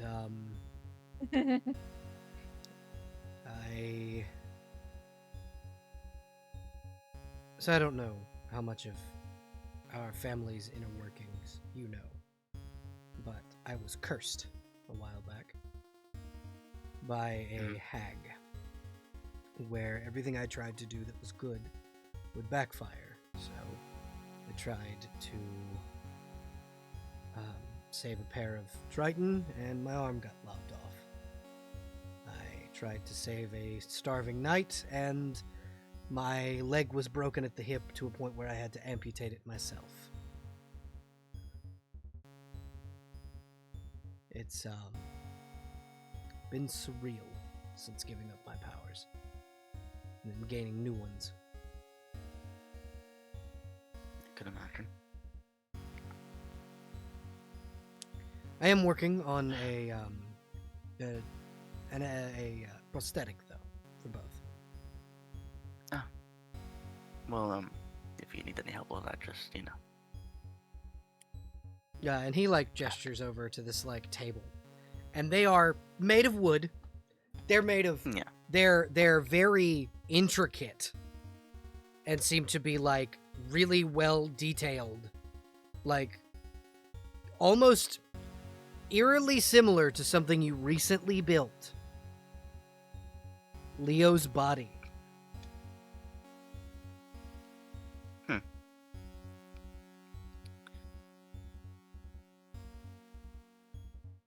Interesting. It's one of the few things that was good that came out of my Steel Watch project. Yeah.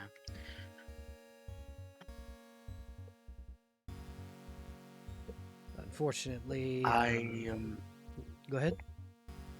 Yeah. Listen, Merritt. I was not here when you and Gale had your falling out. But I would like to know what happened. It was mostly over Leonidas. Hmm. For many, many years, I had him hide his identity forcibly. I'm assuming you've seen the spell rot tattoos. Yep, I sure have.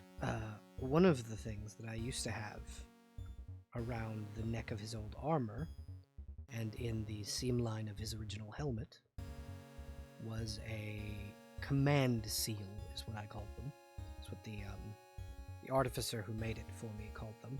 And you would know, command seals are a really fucked up form of magic that are essentially mind control with a command word attached to them. Okay. It had a command seal, and it kept him from expressing himself the way he wanted to, and expressing the fact that he was someone from Gale's past when they were children, and it was mostly because I didn't want to put that on Gale, because Leonidas tried to save Gale and died in the process. I didn't think Gale should have to live with that guilt, so I just told Leonidas not to do it, not to say it, not to express it. And if he needed to grieve, he could take it out on me.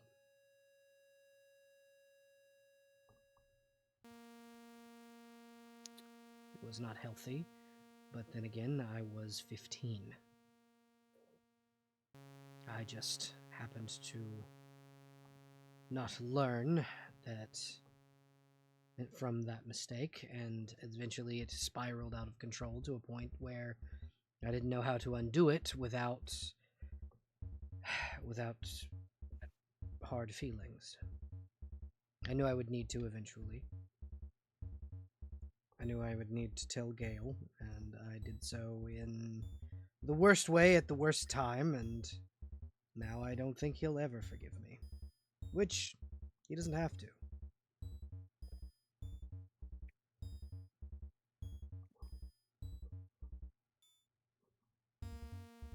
It is incredibly mature of you to understand that.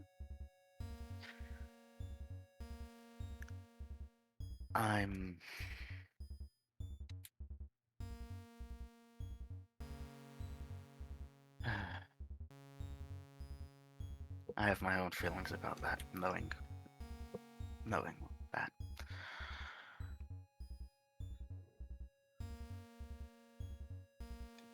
But I can tell when someone's trying to be a bad person, and you've lost a lot, both physically and metaphorically.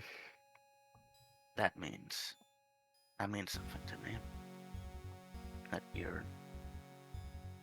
you've gone through that and you've still tried. Trying won't erase what you did, but it is the only way you have forward. Of course it won't.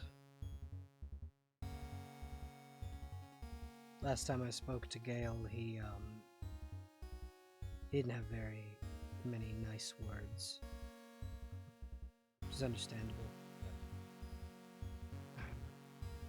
But, you know, it is what it is. Take care of him for me. Will you? He won't let me do it anymore. Ray sort of nods, and if you need anything, just please talk to me. I manage pretty well on my own. It's not about managing, you know that. I know, but this is the life I always wanted. I mean, minus my wolves, but there's nothing I could really do about that. Hounds don't exactly have really super long lifespans, and when you turn them into mechanical monstrosities, even with their own consent.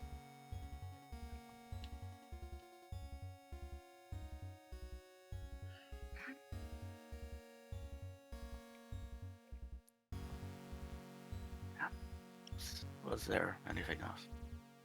No, I just wanted to know you were taking care of my brother. That's all. And Lorraine sort of stands up and pauses for a second. And listen, Merrick, I don't want you to think that me offering you my help is you being in some way owing something to me. I don't believe you're that kind of person. Yeah, good. You don't do things via reciprocity. You do them because you are good. Trust me, you are not the only, you are not the first of the retainers of anyone that I've known that has looked at me and went, damn, you look fucked up. I don't think that, Merritt. You cannot tell me you Everyone are not needs- just eyeing the stump of my arm. I can read facial expressions, Lorraine. Even through armor. I had to do it for years with Leonidas. I'm just worried. I'm not judging. Do you know how to reattach an arm to nerves? You I would, haven't as an artificer, you Have would I? know how. You haven't ever done it. I would but you know how. Yeah, that's what he asked. Do you know how? Yeah. Oh, I could, if that's what you needed. He gestures to the arm. He takes the pauldron he's got on over it. He goes, well, I can't do Is it it- by myself. Is it ready? The arm. It should be. We'll see. Okay. Well, if it blows up in my face, I'm going to blame you. Absolutely. And She goes, see him, like, relax himself. yeah. She's gonna grab the arm just sort of like carefully to make sure it doesn't like fiddle with anything Roll inside of it medicine. and bring it. Roll medicine. What is my medicine? I have a +4 medicine because my wisdom isn't that high. Can I use intelligence? No. Possibly. No. Why not? This part of the procedure is medicine. Because he is Okay. organic. If it was Leo, it would be intelligence. Yeah, absolutely. But this is an organic life form that you're attaching an arm to. Yeah. Now, mind you, this is the first time I'm doing this. Everything I know until now is by the book. He nods. Okay. Normal public. Good. Quincy, it's been a few minutes while you've been standing outside taking care of the horses. Uh-huh. You hear a loud, ear-piercing scream come from inside the house. Okay, yeah, no. Getting inside. Hello? I pitch scream, Lorraine, are you okay? No, it was Merritt. Lorraine, you were able to get attached. There's a lot of blood, and he's in pain, but you did it. Yeah, it's just Quincy in the doorway looking panicked. He's just sitting We're there fine, Quincy. flexing the arm, and he goes, "You told me you knew what to do." I do know what to do. I never told you it was going to be painless. Ah, Alright, okay, I'm gonna go back outside while you finish this. we'll do the leg a I am different going day. to cast. I am going to also cast Cure Wounds on his arm to help it along the pain. The pain numbs a little bit. He goes over, grabs the stuff he put on Quincy's thing, and he starts putting the sap over his where the arm attaches to his shoulder, and you can kind of see his almost his flesh turn to bark around it. Which is what this does. It's like a weird nature medicine thing. It helps you integrate wounds into nature. Yeah, Quincy's gonna walk back outside. Yeah. He just kind of looks at Lorraine and he goes, "All right, we'll do the rest of it tomorrow." Yeah, you need to rest up. Also, next time, try and brew up some anesthesia. Yeah, no, definitely. Fuck. Anyway, yeah. Listen, Merritt, just one last thing. Mhm. Don't waste what you have left, okay? I didn't intend to. There's a reason I've been going on a spiritual journey to find myself and all that. Yeah. So, just sort of like sighs. Yeah, I know too many ghosts already, you know? Yeah, no.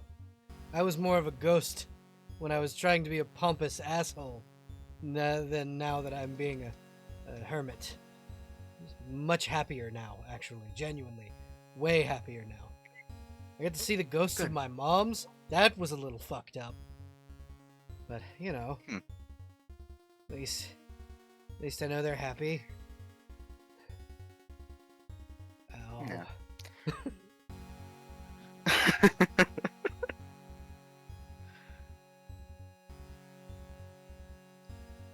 It was good to talk to you again, even under these circumstances. It's good to talk to you again, too. I hope, genuinely, I hope that you all are victorious and win the day and no one dies. I need to go lay down. I'm in a lot of pain. Yeah. And he does, Um, in she's fact, gonna go turn and, to- like, lay down. He, She's like, grabs gonna a turn and bottle, leave him. very, very strong bottle of vodka. Lock the door on your way out. Yeah, okay. And, door closed and locked. Yeah, you're able to lock the door, and it's a very flimsy house, but it's a thing. Quincy, Lorraine exits the home. Yeah, Probably I feel hands like still the- covered in blood. I feel like Quincy is more like tending to horses, but also keeping an eye out in case anything The dragon or has anyone the dragon decides- has in fact scuttled up, grabbed the duck and the rabbits, and scuttled away. Okay. Sick. Yeah, no, he's just like keeping an eye on his surroundings. Watching. On alert. Everything good in there? Everything's fine. Cool, good. I was just a little scared when out of the blue I just hear screaming coming from the house. Yeah, he decided to do an operating procedure without any anesthesia, and I may have messed up once or twice, but do not tell him that. Whoa. Whoa. We do have horses, so we should be able to get back faster, and hopefully within the time period, so no one starts, like, looking for us. Yeah. Come on.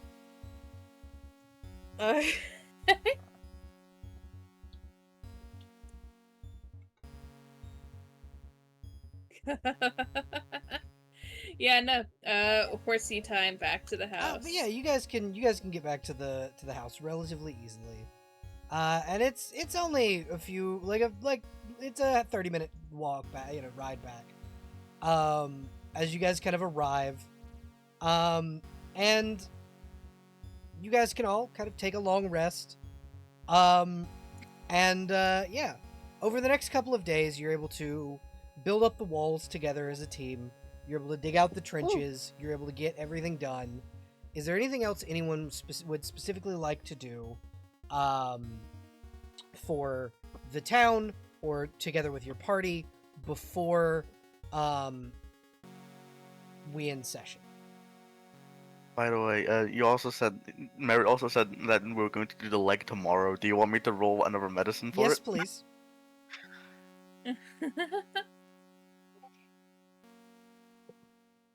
There we go. That one's better. Much easier. Much easier It does not hurt him nearly as bad because you spent all night kind of looking at medical journals, relearning The how to second time's the yeah, charm. relearning how to put things out onto people rather than machines. Charybdis might have been able to help you because you know Polyphemus, but Yeah. but I don't think Charybdis would have helped Merit. No. I mean, if Lorraine never said for who. Yeah. That's true. Hey, Charybdis, how do you do the organic material to the non-organic material? Oh, Lord. Shit. Yes, Flame I'm Quincy. thinking. Every time someone hits me with the flame Quincy, it feels like someone's just full naming him. Yep. What the fuck? I have an idea, but I'm not a hundo on it. Well, what is the idea? So, like, I know, like, we had, like, the wish option, like, when the fucking thing flew over. Is it possible? This is not a wish. I'm not asking for more wishes. That's not where I'm going with this. Oh. But, like, could, in addition to, talking to, a Zuckermoy, who I talk to every night. Prayer, yes. Anyway. Yeah. Prayer. Would it be possible, just in general, to pray for good blessings when it comes to dealing with this goblin invasion? That's a general thing. Like, people pray for that shit to their gods all the Yeah, time. it's general Yeah, religion check. Make a religion check. Yeah, this is less sort of targeted. This is less targeted. I heard more just like, if you can hear me and also help me, perhaps. Yeah, roll religion. Okay. Natural 20. Damn. So you get two conflicting pulls upon you. As a drow, Yeah. when praying no. into the void, God, okay. there is an entity that listens for all Okay. drow. And for the sake of fuck spiders, Lolth is no longer the spider queen. She is the shadow queen. The one who dwells in the places where you can barely perceive her. And you feel almost as if she were to be pulled toward you before violently being shoulder checked away by the mother of all rot, Zuckermoy. Lolth looking respectfully. I mean, you're asking, and the Zuckermoy. Get the fuck out of here! That one's mine. Quincy, you get Yeah. you get this like almost this chill down your spine before the like motherly comfort that comes with Zuckermoy. And she goes, "Dear one, you have to make sure that you're not speaking to the ether. Yeah. Others can hear you." I forgot. It's been a long day. I forgot. That's on me. It's okay. Don't worry. I forgive you. Slowly but surely, the fucked up little guy. Fucked up as hell. Uh, I mean, he did, and he probably would have told her. Yeah, I brought a fucking dragon slaying sword into a dragon voice, so it's in line with how how out of whack his fucking brain is today. Yeah, and she's just like, "Don't worry, I will deal with Lolth." I totally blanked on that, but we'll keep that in mind for okay. later. It's okay. The other Seldarine also have listened, but the Seldarine are not as disrespectful as the Shadow Queen is.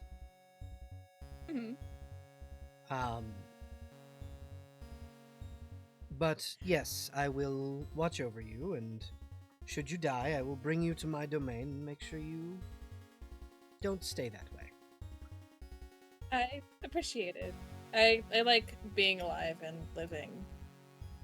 It's nice. She'll, I enjoy it. she'll gently you feel like almost like someone is brushing your hair, from behind, because this is a thing that she does. She manifests herself in like a spectral form and takes care of you, kind of the similar way to the way Asmodeus does for Lorraine. When she was talking about the other people, I'm just like, man, give it real. No, none of you guys have very this. very Mother Gothel vibes. Yeah, fuck off. Fuck off. I will bite all of you. Sorry, continue. I was thinking about it. But yeah, and she goes, don't worry. Your friends and yourself have done well. And I know that your companion Lorraine's mistress has also been prayed to by many of the townsfolk. We had a good conversation about it. Unfortunately, I was going to try and convince some folks in this town to build a shrine to me, and then, well, you don't butt into the mistress of the Nine Hells' territory. So that's always a bad idea. Yeah, sounds like a recipe for not good things. Yes, she sent Sounds like Pazuzu to come and tell me that I needed to not. So. You know, that's fair. We'll find somewhere else that's not already taken at some point, I'm sure. Yes, we will. It will be great. I just don't feel like making her angry again. I can't say that's where are my words? That's a good idea, I think. Avoiding angering other deities specifically. Well, yeah, I was about to say it's less other deities and more specifically her. Yeah, more specifically, yeah. I am not in the business of pissing off people of higher stature than me, so to speak. That's I think that's pretty good self-preservation. It's the same as you don't piss off the dragon. She gestures to like, well, she's more referring to Bahamut. When she says the dragon, she means Bahamut. Because very, very like there's a in the teachings of your religion, long time ago, she made that mistake, and that's why she got fucked up. Because Bahamut wrecked her shit. I mean, pissing off dragons in general is not a fantastic idea, but that one in particular, also yes. But yeah, it was him and she got in the middle of a fight between Bahamut and Tiamat, and they both turned on her. Ugh. It was a bad day for her. Lesson learned. Two powerful gods are fighting. I'm gonna sneak in here and take some power. No, okay. Ooh. And then ironically, she gets a kid chasing after a dragon. Yeah, exactly. You were her irony cleric. Yeah. Well, I also am not in the business of pissing off dragons. Aren't you though?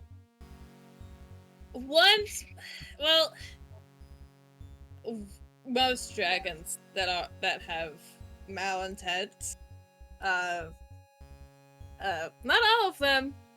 A good chunk of them. Though I can say getting beaten around by a dragon doesn't feel great. On that we agree. Second boy, Quincy shakes hands. Getting beaten up by a dragon feels really bad. Yeah. I'm glad I brought an offering when I went, because I brought my dragon slaying sword with me into the forest where there was a dragon. Not my best move. Darling. I have to admit. My darling son, why I brought everything because I was prepared for to make peace, and I totally forgot that I had the sword that kills dragons on my back. And by the time I realized it, when the dragon pointed out, I was like, no, I'm not here to use this. I just wanna get in, get in here. I see. It's fine.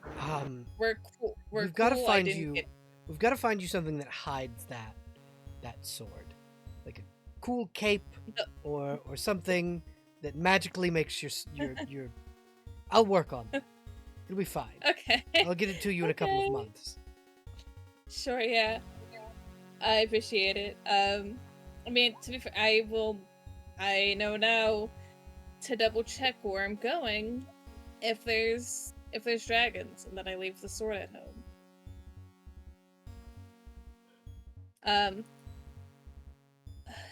But yeah, other than that, pretty just a long day of training and things. So Well, it's fine. We're cool. I will watch over you, but I cannot guarantee you help within the fight. So to speak. That's okay. Should I did also you- get shot. Should you give something up, I might be able to give. I look at this boy. I mean, he would. Should circumstances come to it. Also, I did get shot by an arrow in the woods. Saw that. But Yes. Yeah, got sniped. Can't remember for the life of me who did it, but sure got. It's fine now. It's healed at least. Well, that's good. Mhm. At least you are healed, and I hope that whoever did shoot my darling boy gets what they fucking deserve. I don't know if You I don't knew. even remember the reason they gave for shooting you. Yeah, I have no earthly clue, but it's fine. I'm fixed. I got my shit done, and I think I'm just gonna go lay down and actually get some rest before I have to do more training with people tomorrow. All It's right. archery tomorrow. Archery gonna be fun. practice. Good. You should get yourself a bow. Oh, you're right. I should have one. I'm not. That would have helped. That would have helped. In the dragon Yeah, fight, I'll- yes. I will work on that. I'll see if I can't get one tomorrow. And yeah, we pan out from Quincy. Would anyone else like to do anything else that night?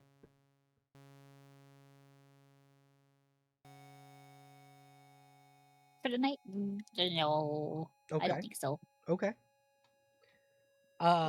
So we will kind of pan into the third day before we end session. That way, next session we can just start with the morning of the assault. On the third day, you are kind of gathered. I'm assuming all of you kind of sleep at the mansion, or the majority of you. Probably not Charybdis, Yeah. but everybody else. Uh-huh. Because Charybdis built an embassy for that exact reason. But Charybdis, I assume you do go and like visit the mansion in the mornings to kind of keep up with your comrades and what the day's plans are.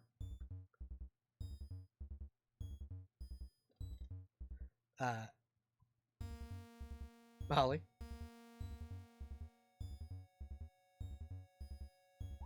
Okay. I will ping her in a little while. But yeah, on the third day, a knock is heard at your front door. Does anyone answer it? Sure. Sure. The two of us. It's the Both reach Well, both reach at the for the same hand. time. Yeah. they both reach the door at the same time. Opening the door is a tall man in what appears to be almost gladiatorial armor. Ooh.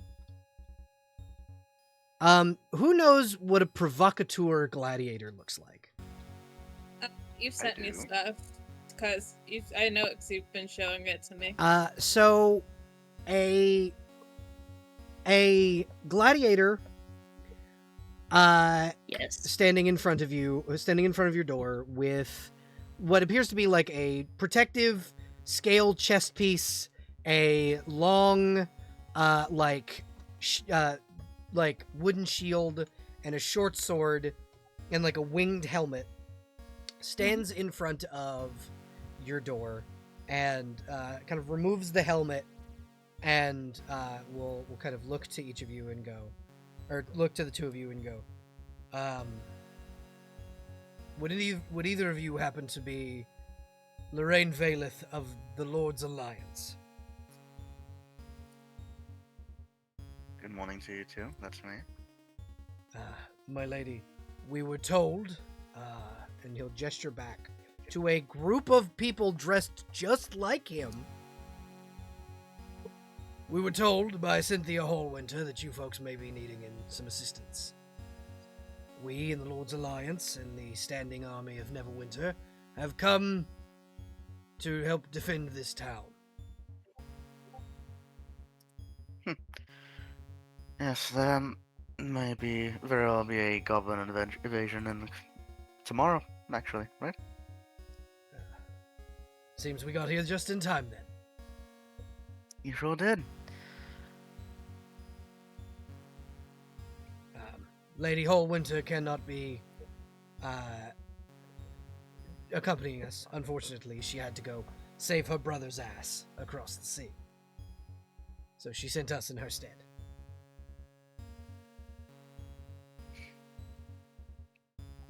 I'll need to thank her personally when I see her again. Of course. Now, I have not described what this man looks like quite yet. Okay. Give me 1 second. I'm going to try and find it. I have a hero forge of this guy because he's not human. Okay. 1 Show second. us. I'm loading hero forge. It's taking just a moment. What you see standing in front of you is a gnoll. Oh, Yes. where? Okay. Give me 2 seconds. I'm trying to find, where did I put you? There you are. There you are. Oh, Hero Forge, why are you taking so long? Where is he? Where is he?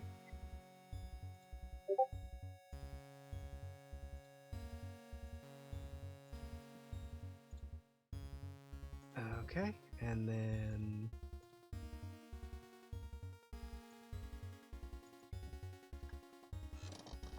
So, this is the man standing in front of you. He is a gnollish gladiator. He's got, on his shield is the symbol of Neverwinter, kind of sits behind the boss.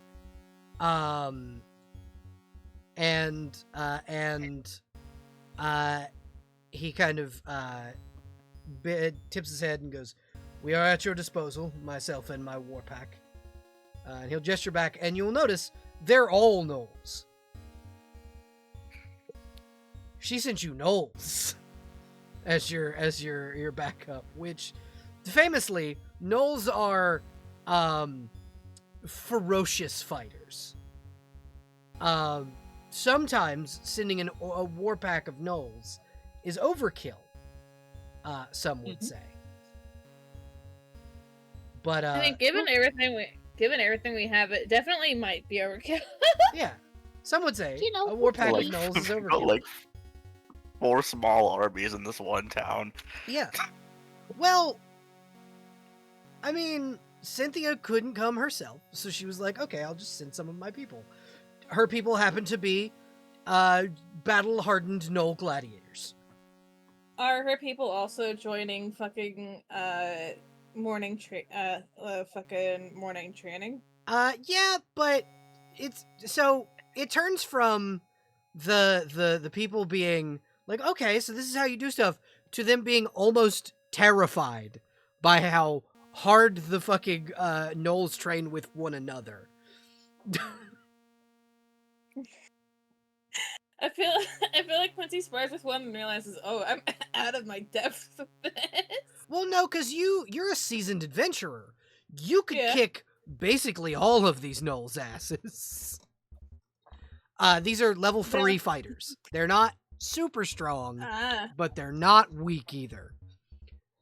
They are all God. they're all fucking level 3 fighters. Haven't decided on subclass, but I will figure that out.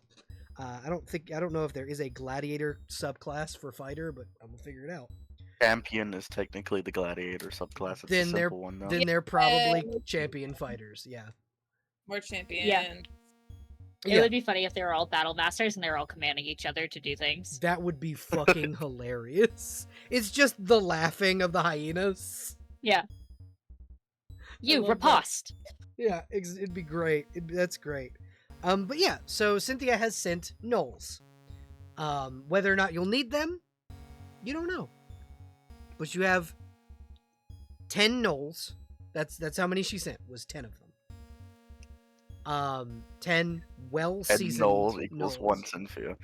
Yeah, I mean, yeah, pretty much. Cynthia's a fucking 7th level paladin. Yeah. And if they all target on like 2 goblins, they'll be fine. Yeah, exactly. They have the action economy again with them. Yeah, exactly. It's the 10 gnolls versus 1 giant. The gnolls win.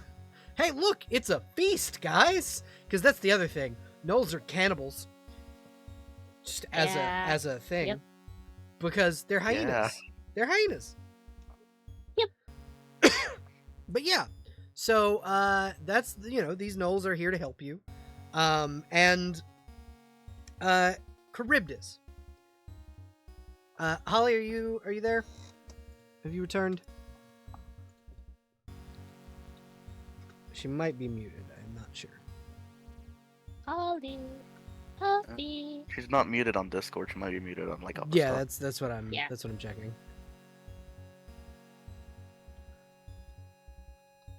But yeah, so they would train with Charybdis's men essentially, because Charybdis's Triton soldiers are on par with these Gnoll shock troopers. But yeah, so that is kind of what happens the morning of the 3rd day.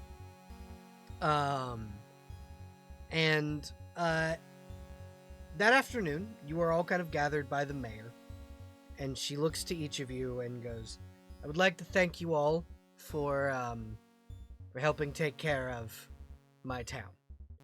Not just in this instance, but for the past few months. The old mayor was not a great man, but you helped us be rid of him. You helped us be rid of one of the dragons, and now you stand to help and save all of Phandalin. And on top of that, you got rid of that bitch Agatha Cromwell. Mhm. That's what happens when you steal someone's cookie recipe, and and after 1,000 years, that bitch. Anyway, I am incredibly grateful to all of you for what you have been doing and what you will do for this town. I have not the resources to repay you, save for my words and this. And she'll hand you a chalice, silver chalice with golden jewel encrusted ring around the top. And she goes, if you consume from this, if you pour your magics into this, it will create a feast that will make you immune to poison for 24 hours. This is a Chalice of Heroes feast. Oh shit! Fuck yeah! It is a Yay. one-time Don't use. we have something similar to that? Do you? Hold on, because I remember we were given a trophy that may or may not produce food, and we threw it into Ashton's equipment, but I am notoriously bad for keeping track of my items. Understandable, but she's giving you a one-time use Chalice of Heroes Feast Ooh, as fuck a reward for helping them, an advance reward for helping them. Fuck yeah. I mean, You don't have like we appreciate it. You didn't have to. You basically gave us a whole mansion for your child. Well, yes. I'm not going to lie to you. I also just wanted to see it filled. It's nice to see the old place inhabited. But also, this is partially selfish because it means I can keep you alive longer. Goblins often employ poisons on their arrows and their daggers and things. So, and eating well before a fight is good and important. see, this young man gets it. That's He's a very old halfling. Like she's getting up there. Now, I will see you all on the morrow, and thank you. Thank all of you. Of course. It's really no trouble. And she'll smile and she'll go. Tomorrow we fight, and we hopefully will win. Tomorrow we fight and we win. Yes, and Miss Valeth, I set up beacons at the gates, so if things are going south, light them and we will evacuate. Good, thank you. I know you were worried about it, so. And she'll nod, and she'll smile, and go, all right, I'll be off. And she'll trot her way down down the lane, back to the mayor's house. It's an office house kind of combo. Yeah, next session, y'all are gonna fight some fucking goblins. Woo! Thank you guys for playing. It's been a fucking phenomenal 3 hours. Is there anything anyone would like to do before we head off?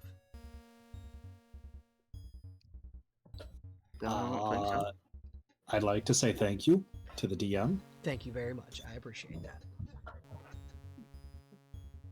Good job, Dan. Thank you. It's always appreciated. Well, I appreciate it. Yeah. You're doing great. I'm good. I've got it all out of my system. I've got a if shit gets fucked button. Yeah, well, you have a if you die button. Yeah, that's it. That's the shit that Yeah. might get fucked. If you die, you will come back wrong. That's fine. What? You don't want to do the 3 kobolds in a trench coat? Mushroom man. What? Mushroom Listen. man. Whatever could he mean? Three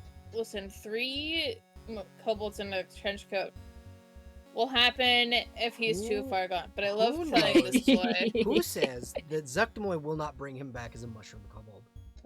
But I like Whatever Drow. could I he think do? they're neat.